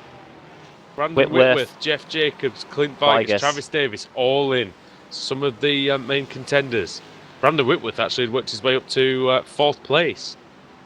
Iannucci and Ehlers stay out, so does Tyler Schiffler. So those guys all staying out, even though they've completed 1 stop so far. So Oh, someone overshot the marks there. Difflett's That was had a- Davis. Difflett's had a brilliant race, Adam. Started 15th. Yeah, and up into third place. We'll see if third. he's able to hold on to that after the pit stops, of course. He'll be trying to get a relatively clean out and in lap as away. First of all goes Jeff Jacobs. He almost beats Vigas out the pit lane, actually. And yeah, second Vigas this time not having such a great stop as the first time. Iannucci and Ehlers have got horrible traffic though with the MX-5s. Oh, they have indeed. So they're going to lose some time, you would think. So that might have been a great decision for those guys to come onto pit road. So it's been a good pit window for Mike Dam so far. He's just been able to get past Jeff Jacobs, and he's right with Vigas as well. So after he lost those positions, as he nearly slides off again through the horseshoe, after he lost all those positions sliding wide in the bus stop chicane, he's now back up in with a fighting chance here. He's definitely trying hard, is Mike Dam. And yeah, we'll see how he goes with the rest of this stint. Vigas will have fresher tyres though, Adam. That's what he will have to contend with. But if Dam can stay fairly close coming onto the bank, coming out of NASCAR Turn 2, if he can hang with him through the bus stop, then he's got a good chance of just being able to tag along and just staying with this front group. Who's that behind him? Jeff Jacobs, who's just been in the pits as well. Yeah, Mike Dam, he's been on his stint now for a good 4.5 laps as he laps McClure. And Jacobs will lap him in a moment as well, as here comes Iannucci into the pits. So does Ehlers as well. So the top two in. I don't know whether Shiflett's going to come into the pits as well. Yes, he does. So the top three all in. Wonder where all these guys will emerge, because Iannucci was fighting at the front as well before the pit stops began. Richard McCaw's got quite a lot of damage on that car, so... John missed his pit box. From that earlier crash. It's going to be costly. Oh, John Ehlers, was it? Yep. In at the same time as Pascal Iannucci. See what Pat the pit stop time is. Iannucci's going to be away first for sure. We hold on to just this coming across the line now. I could hear some contact. Well, I'm not sure I what take that it back. was, but Ehlers is gone. So 15.7 seconds. He's out of there. he might have missed his pit box, but it didn't cost him too much. Maybe Where's unselected Vigas tyres and or something Mike Dam? like that. They're just coming into the first corner, so it's worked well. Worked well for John Ehlers. He's going to come out just in the lead. Now, just second he is. Clayson's already. Oh, just in second. Sorry, yeah. He's already through. Having some technical issues here on my screen. Also, we've had some people in the Mazda MX-5s, and big names such as Rob Hartley has come into the pits on this lap. So yeah, for his second visit. Fourth visit, actually. Fourth visit. Hartley emerged. Hartley's just emerged right behind Schwenke. They're in 8th and 9th now in the Mazda MX-5, so they're the first to blink. Hartley's actually right behind Iannucci as well. Nice Gal pattern that is and as Hen. well. So they've obviously pitted very similar time. Nice Patton and Peyton and Hen, Alex, are still out there then in a little pack. Still on the lead lap actually. That's good from them. Pretty impressive. I know obviously we had the safety car sort of close to half distance that stayed out for a while, but yeah, that's an impressive job. You know, considering the amount of time that they're slower, still be on that lead lap is good. And because of the field spread, they still started about 30 or 40 seconds behind the Mustangs as well, even after the restart. So, yeah, it's pretty good work. As they're in the pits now, all of them together. So we're going to get another battle in the pit lane. Peyton, Nice and Christopher Hen all coming into the pits on this lap then. Second visit to the pits for Peyton as well for Nice, and Christopher Hen's fourth visit to the pit lane. Yep. What happens here then? See where Hartley is. He's just coming out of NASCAR Turn 4 now. Schwenke as well. Schwenke's going through the tri-oval so comfortably. In fact, they're going to be in front. Schwenke and Hartley. So through they go. Not going to be too just far about, behind. in fact, actually, Schwenke goes through. Hartley might have a job on here. Could be close. Here comes Nice, yeah, And he just go through. Hartley emerges in front. So that's Hartley now into Schwenke up into 4th place in the MX-5s. Hartley into 5th, Nice down to 6th. Great job so far by Tyler Shiflett, who's in the Mustang category with that Talladega Nights livery on his Mustang, and he's not too far behind Vigus, who's he's also not too far behind Iannucci, and they've got a whole lot of traffic here going into NASCAR turn 1 and 2. Very close. All of this. Oh, and off goes the Mazda, and it's Kennedy into the safer barrier there on the exit of the infield section. It's a shame for Kennedy. Obviously, he's running strong. He'd had his second pit stop, so he was kind of net first, and we're losing somebody else behind as well. Who was that? Was it Iannucci? Yes, it was. Big name there, Giuseppe Iannucci gone. What happened to him? Take a little look back. We're onto a replay straight away. Oh my word! I think he might have got collected in someone else's mess here. Oh yeah, he did. Taylor getting turned by one of the Mustangs. It was it Osborne? Yes, it was Osborne. Looking at the inside, the Mazda cuts across, and Iannucci has nowhere to go but into the other Mazda, and he goes into the concrete wall on the exit of the infield section. Such a shame. He's having a good race. Definitely felt like he had an opportunity to win that one tonight.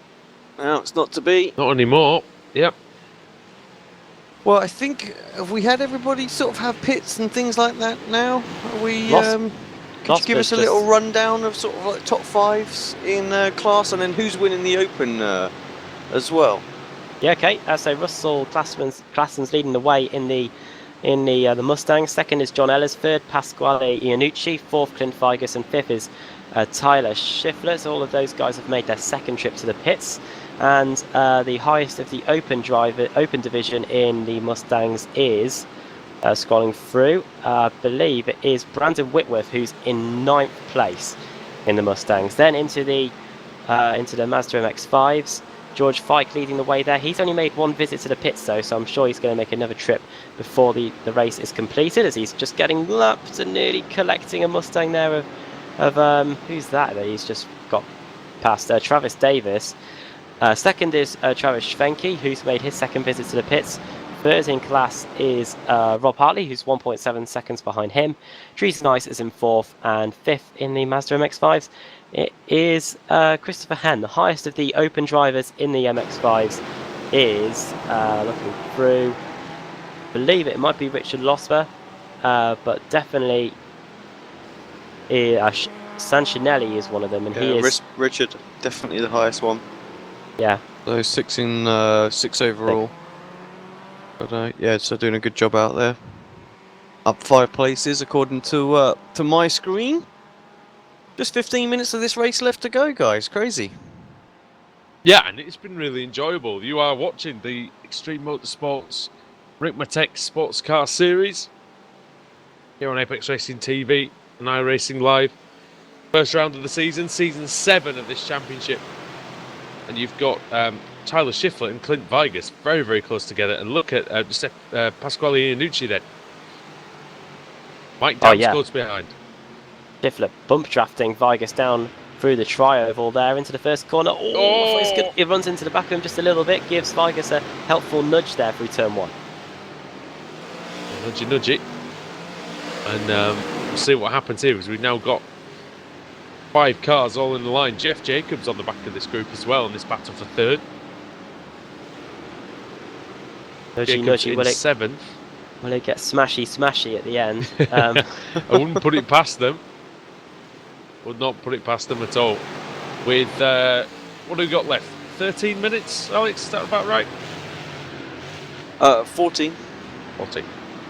Mason checked out now, 5.9 seconds clear, so yeah, he's happy. Broke the draft and has just been able to pull away. The rest of the battle's on. This is a great little battle, down the considering inside it's for second place. Ellis has lost a ton of positions there. He was in second going out of that hairpin. He's now down to third. Well, he's down to third and might be even down to fourth if Shiflett can get by, which he does. If he might have got a slow down or something like that. Here comes Mike Dam. We'll go to the high side. What can he do though? He's got no draft up there. Also got gravity and a longer line working against him. Into the bus stop chicane. They're just negotiating that laps car of Gonier then. Tyler Shiflett's going to be really pleased with how this race has gone. Qualified over a second slower, Alex, than some of the other drivers, but really made it work for him over the 90 minutes. Like so often, you know, race pace is where it's really at. You know, you can be quick on quali, but if you haven't got the race pace, you're never going to win the race, you know? You're never going to have a good result. So, got it where it counts. Mentioned that in regards, Adam, to Bono Huis quite a few times, haven't we?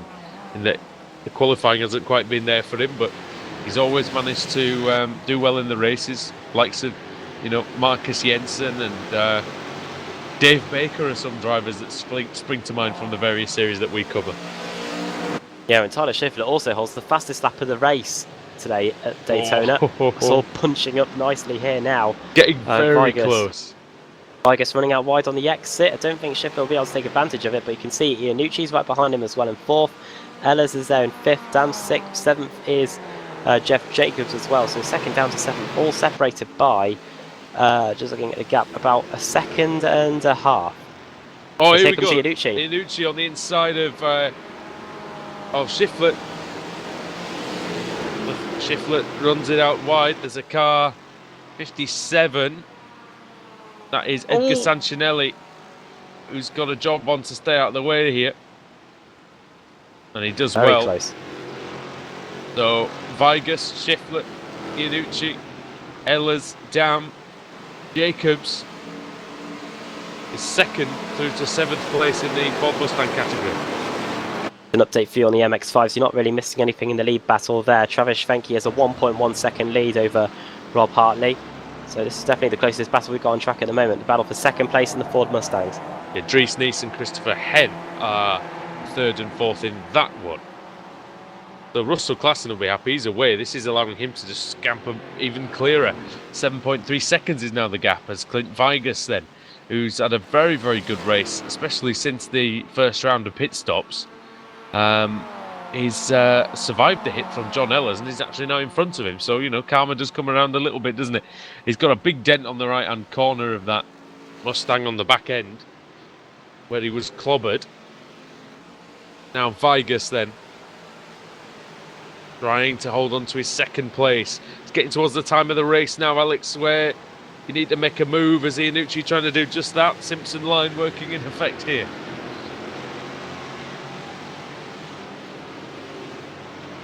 He's going to get a good run out of there. I thought we lost you then, mate, for a second. No, just seeing how it was all panning out. So, but thought you were snoozing face down on the keyboard. Not quite. We're close. Hey, I tell you what though, if there's ever an exciting battle to keep us awake at what is 3:26 a.m. UK time, it is this one. What a great race we're having. Absolute pleasure to bring you this Ricmotech Sportscar Series 2017.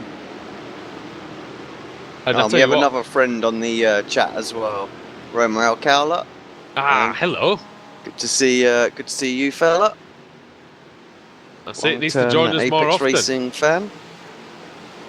That's it. Part of the old V8 Supercar Series back in the day.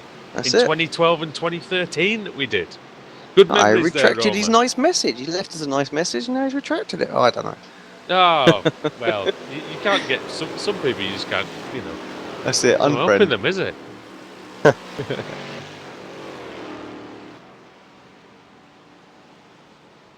No, it'd be nice to see him back in some of these series in the future, though, mate. I tell you, the Venezuelan driver. Adam, yes. Just when I said that the battle for the lead in the Mazda MX-5s was not close at all, it is now. Rob Hartley and Travis Schwenke separated by less than half a second with the last 10 minutes on the clock, so we could be going down to thrilling finishes. Here comes Tyler Shiflett, I'd say, for the 2nd place in the Mustangs. Yeah, this will be the 13th position he's getting during this event. Vigas losing a ton of spots actually. Must have been a poor run on the exit of NASCAR turn 3 and 4. Yeah, he got a bit freight trained here over the line. Whoa, that's Iannucci getting very close to the lapped car of Michael Key, not leaving a lot of space. Iannucci in his pursuit of the 2nd place man who is now Tyler Shiflett. John Ellers is in 4th. 5th is Vigus. And they've just started to gap Jeff Jacobs and Mike Dam. They're just about hanging on here, Adam, but any further back and they'll start to lose the slipstream. Yeah, slipstream hasn't been really too much of an impact in the Mustangs today. But yeah, they're just clinging on really in the back of that lead in that trio that's fighting over second place. Travis Svenke's taken the lead in the MX5s. Yeah. Robert Hartley is right there with him though. Dries Nice in 3rd and Christopher Henn in 4th. Jeff Jacobs did what he needed to do in the infield section, closed back up. He's got that gap back to sort of around about the 1 second mark, although he just had a bit of a poor exit coming onto the oval. That could be costly because Vigus ahead has got a great run, so he's going to pull away. Here comes Dam as well. That could be the slipstream loss for him. Yeah, Mike Dam's got to get through and make this work, I think, in order to have a chance of still finishing in second place here, as he pulled in behind Jeff Jacobs. So Jacobs is going to need to get on with it now if he wants to stay with this front group. Tyler Schiffler, 9 seconds now behind Russell Klassen. Klassen has driven a brilliant race, he really has. Led most of the first stint, qualified on pole position. Really, nothing's gone wrong for him so far, apart from possibly the first round of pit stops, but been pretty flawless since then, Adam. Yeah, he's had 24 of the 35 laps today, and most of those laps that he didn't leave was just because he was in the pits. As side by side between Schiffler and Iannucci going down the front straight through the tri-oval into the first corner. Schiffler just forcing Iannucci to take a very wide line. I think that's a massively wide line. That's more Alex, like you surely can't be taking that. That's what I'm talking about. Look at the run he's got off of there as well. Have it. There's no space here though. He's going to have to defend the inside. Don't leave the door open. Somebody can just slip up the inside there. And this is bringing Jacobs and Dam right back into the equation as well. These guys having to take a slightly compromised line through the first sector. Vigus nearly losing it on the exit of the first of the hairpins there. Still in the mix though. Definitely pushing hard. Oh geez, look at the MX5s again. Mike Dam on the grass. Oh, sorry, almost wiped out Jeff Jacobs. Just touched the grass under braking, and we're 3 wide for the lead again, guys. In the MX5, so Hartley and Nice. Oh, Hartley nearly losing it. He's still there and he's still leading. Tell you what, we could have like the Indy Lights finish, you know, kind of thing in the MX5 tonight. Isn't it? It could very well be that close. So that was a ridiculous race, wasn't it? I remember just that 5 minutes. Yeah, just 5 minutes left to go. I mean, Clayton definitely, unless he makes a mistake, has wrapped up the overall win. Really, he's just pulling away. Dempsey who won that, wasn't it? It was Dempsey, yeah. Peter Dempsey, I think, was his name. That was a cracking race as well. I remember that one well. Fantastic, one of the best. Could well have that though. You're right. The way these guys are getting the slipstream off the final corner. Well, this is, of course, for those who don't know, this is where one of the rounds of the BSRTC finale was decided by less than 1,000th of a second. It was unbelievable, wasn't it, in 2015, Adam?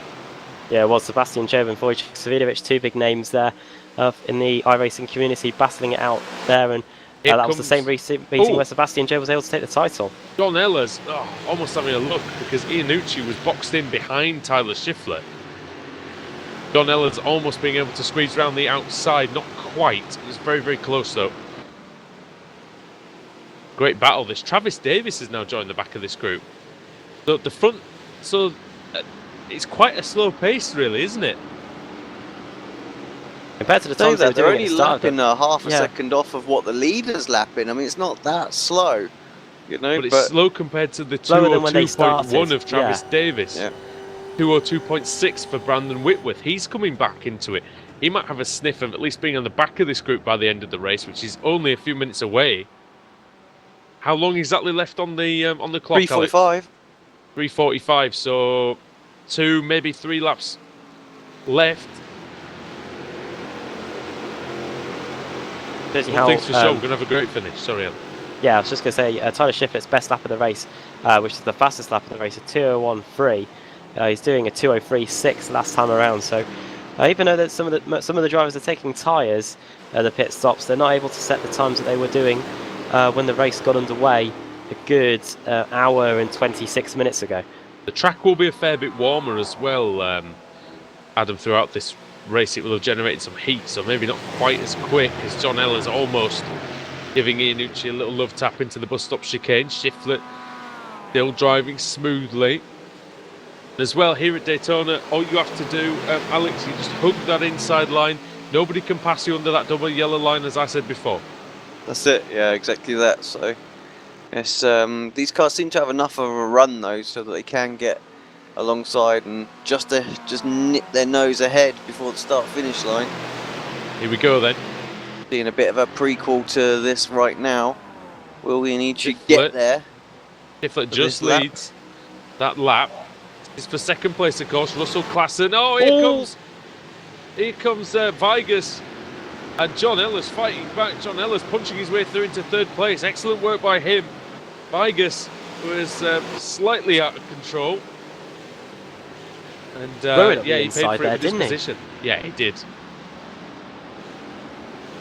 Great move there.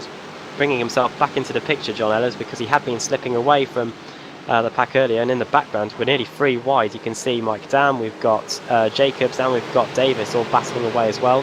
Mike Dam up the inside, going through the left kink towards the second of the hairpins. Is he going to try and hold it around the outside? But I think Jacobs will have it on the inside going into the second of the hairpins here on the infield. 4 cars battling as well for the Mazda MX-5 class win.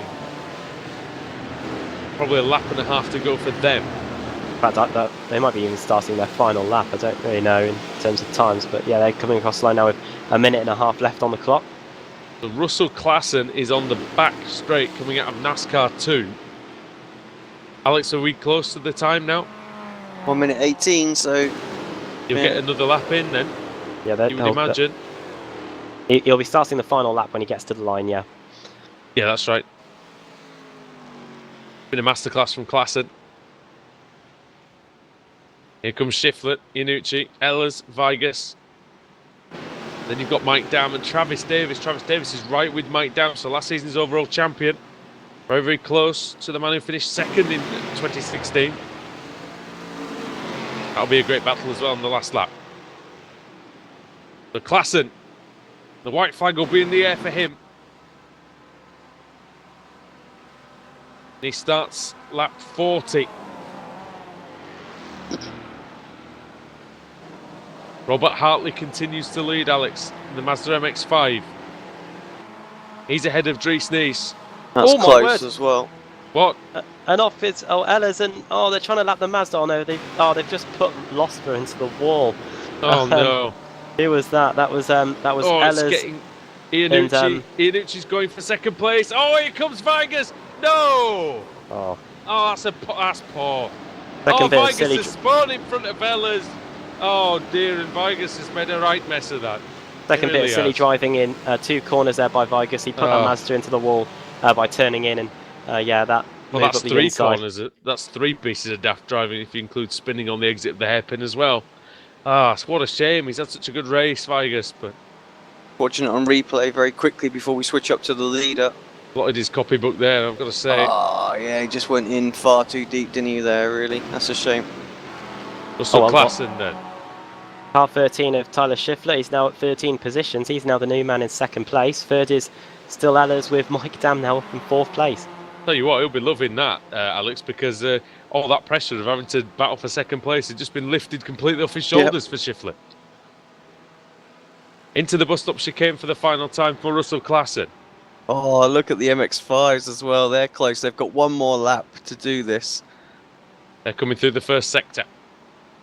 Robert Hartley, head of Schwenke, Dries Nies, Christopher Head. I'm not sure. We're going to have to get some clarification on the pronunciation of Dries Nies. Is it Nies? Is it nice? We've been told a couple of different ways. So, yeah. I'm not 100% sure on that one. Well, the man who is 100% sure of taking the victory is Russell Klassen. He started on pole. He wins and takes the checkered flag at Daytona. What a great performance by him. He wins by about 8 seconds. Here comes Tyler Shiflett. Started 15th on the grid and finishes in P2. Davis, will he nick this? No, What he a can't day's quite. work. What a day's work that is. Tyler Shiflett.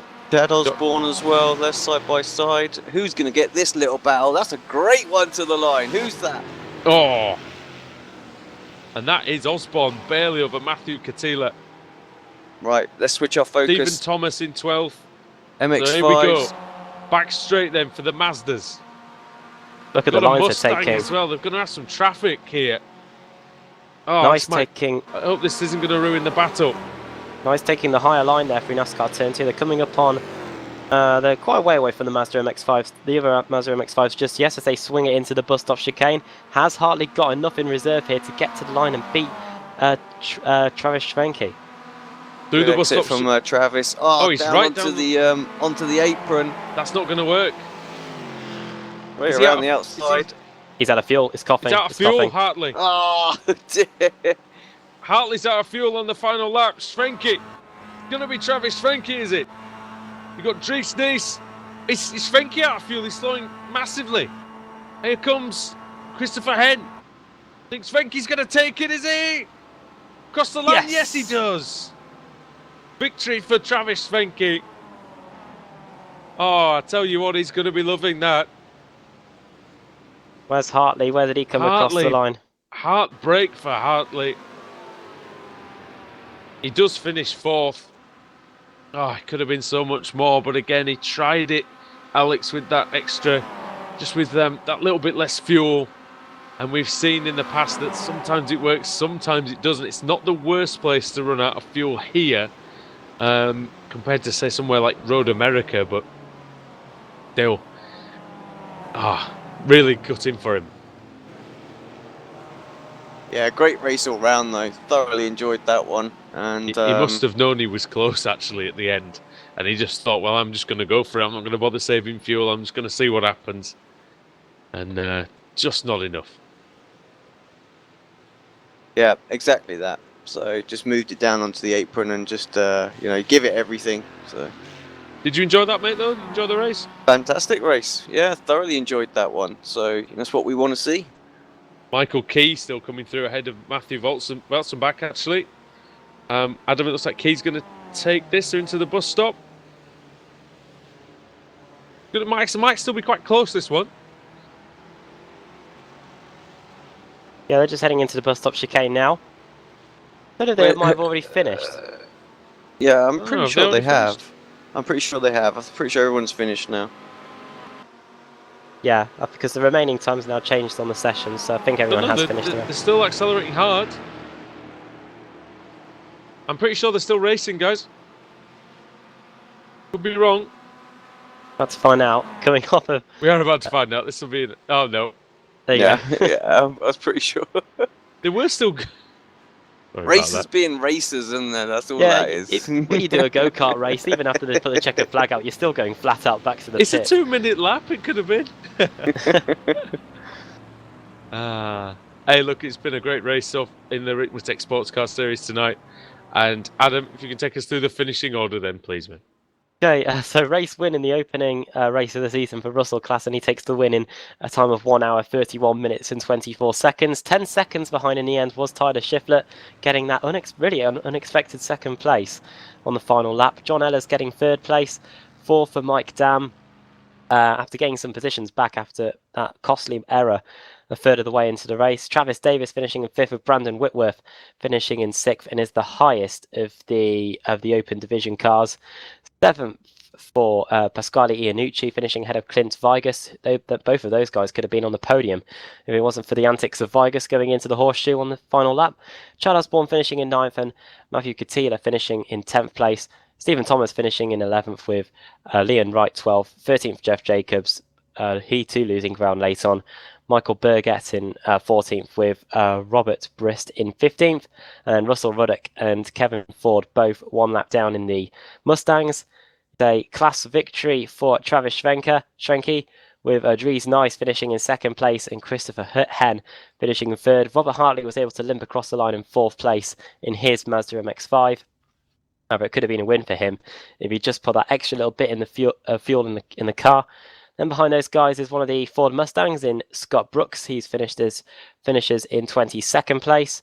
23rd for George Fike with David Payton in 24th. 25th for Richard Losper with Richard McClure in his Mustang finishing in 26th place overall. 27th for Edgar Sancinelli with Tyler McFarlane finishing in 28th, 3 laps down. Mike Taylor 29th, 3 laps down. And Matthew Felsenbach in 30th. Michael Key 31st. Chris Torman finishing in 32nd. Daniel Kruger finishing in 33rd. Then Tori Tesla, 34th in his Mustang, 4 laps down. John Allen, 35th, 4 laps down. Jennifer McDonald, we saw her having some issues, 36th, 5 laps down. Scott Kennedy, 37th, 38th for Aaron Grotzkoff. Then Logan Mitchell, 39th, 9 laps down. Giuseppe Iannucci, we saw him get involved in a collision, not of his own making, finishing 40th, 11 laps down. James Gonier, 41st, 13 laps down. Raymond Bader Jr., he was involved with the first safety car of the day, finishing in 42nd, 14 laps down. Moises Caraballo finishing in 43rd place and didn't take the start.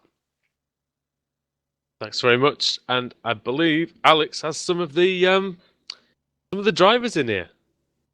Yep, joined with overall race winner Russell Clayton. Congratulations, what a great race. Just tell us a little bit about the race from your point of view. It looked like it was pretty nip and tuck for a fair while. Couldn't really break the draft, but then after we had that caution, you managed just to get a little bit of a margin, and then from there it was pretty much smooth sailing. Well, that pretty well describes it. Once we got into some traffic, I was able to use the traffic to get some draft and build some space.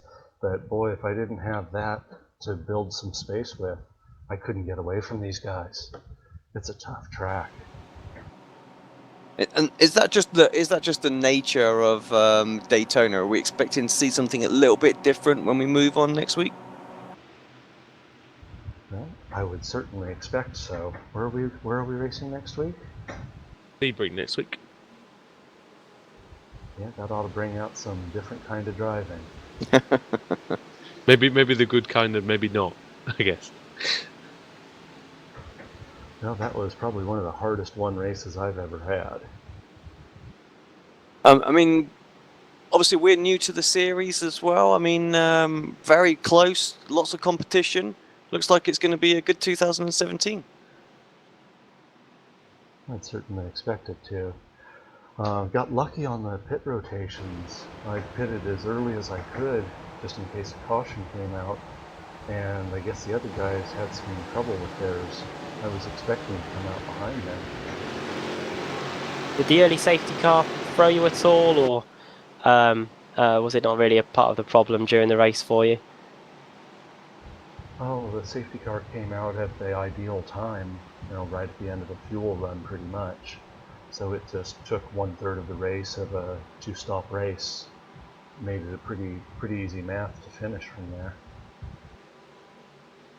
What are your thoughts on Sebring? We go there next week.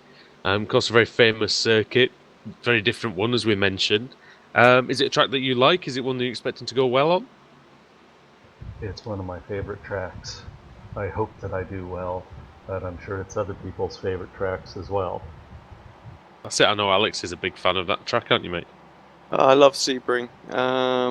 Everybody moans that it's actually bumpy, but forget the bumps. It's just an absolute awesome track to drive. That's the thing about it. Once you get into a rhythm there, it's like no other place. Yeah, And it's one of those tracks you get lost in the history of it, going around a corner and thinking about the things that have happened there.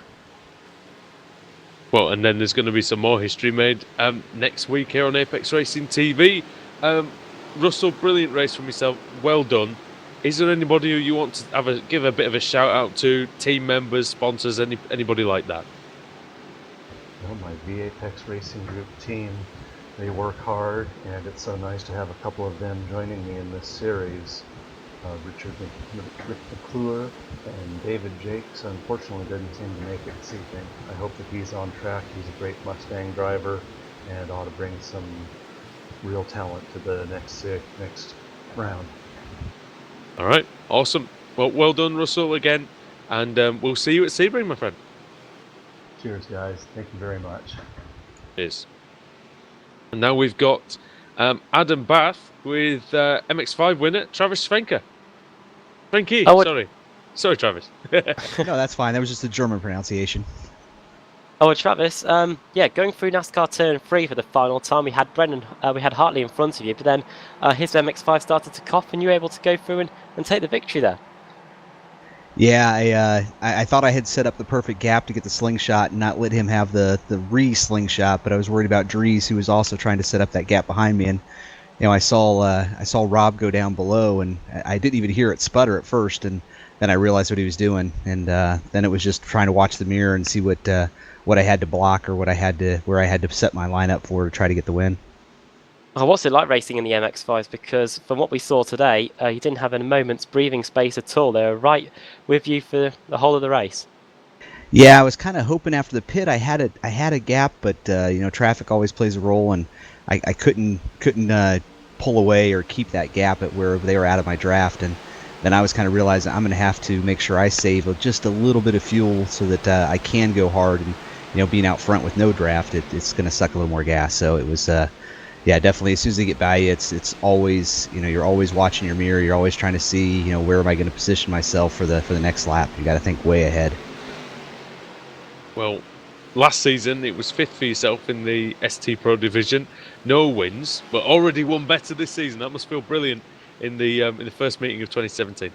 Yeah, good to get back up here on the top step of the podium. I kept being the bridesmaid last year and could never get on the top step, so good to be up there again. What about Sebring next week? We were just speaking about that with Russell, of course. He loves the track. What about yourself? Is it one that you expected to go well at?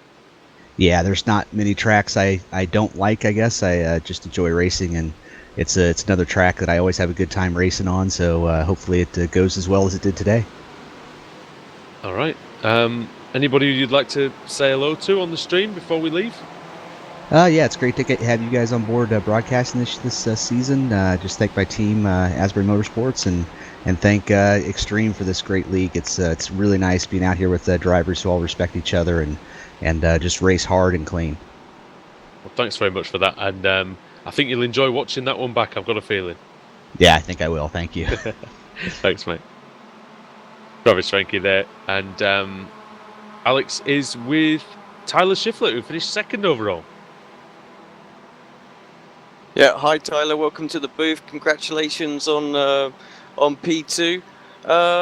Going in those last sort of 5-6 laps, just tell me what was going through your head there, because I'm not sure anybody really knew who was going to get that second place up until there was that accident.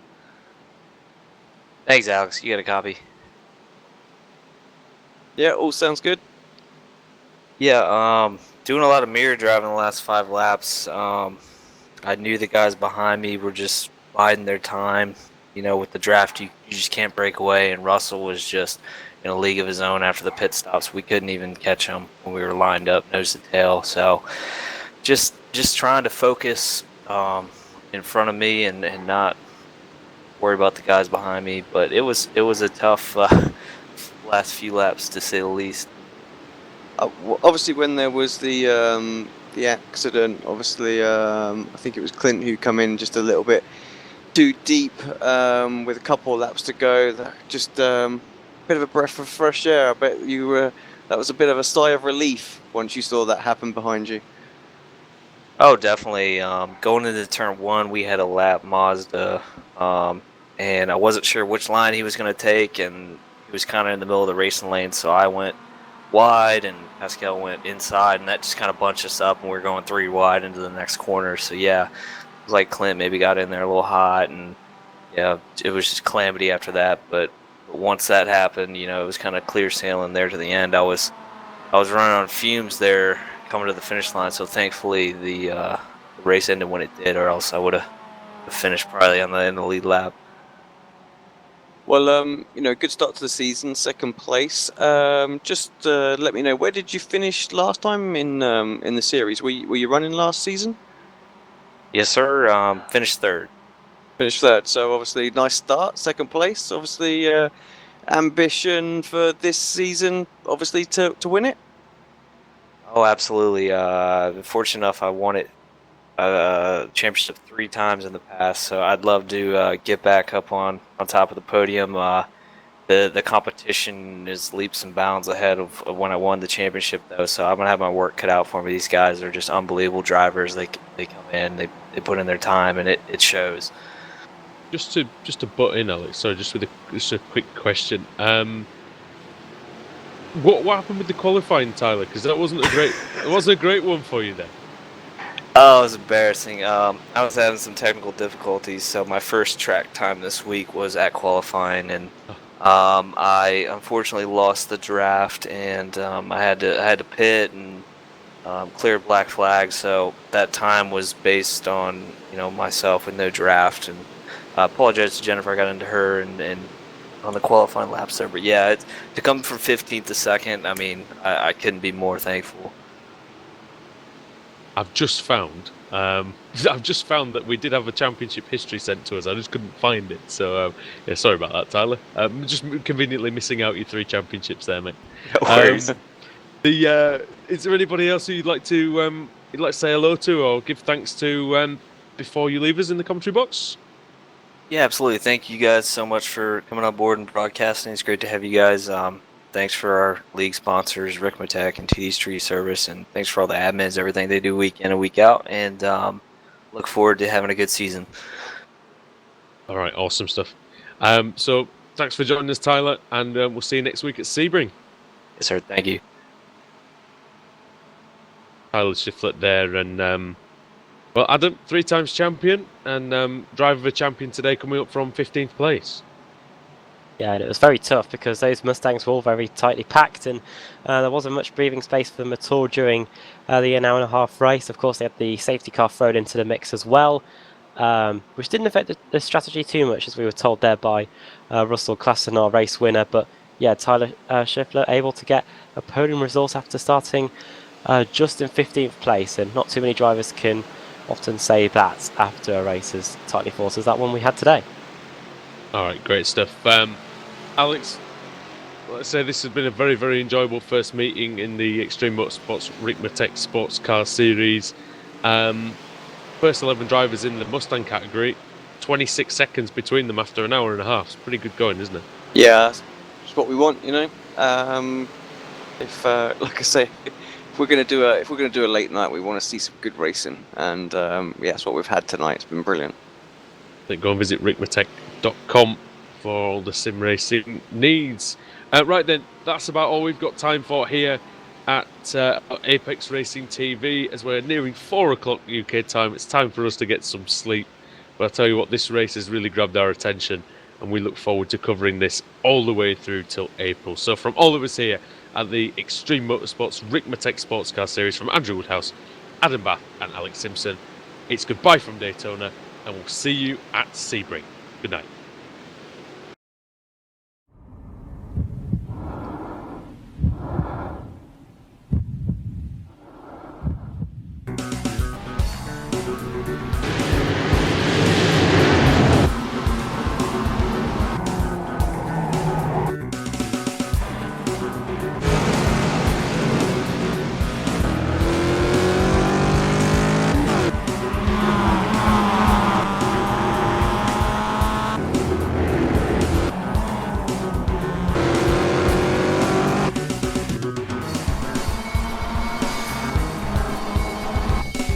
Extreme Motorsports brings you the Ricmotech Sportscar Series, brought to you by Ricmotech, high-performance sim racing equipment, and in part by TD's Tree Service.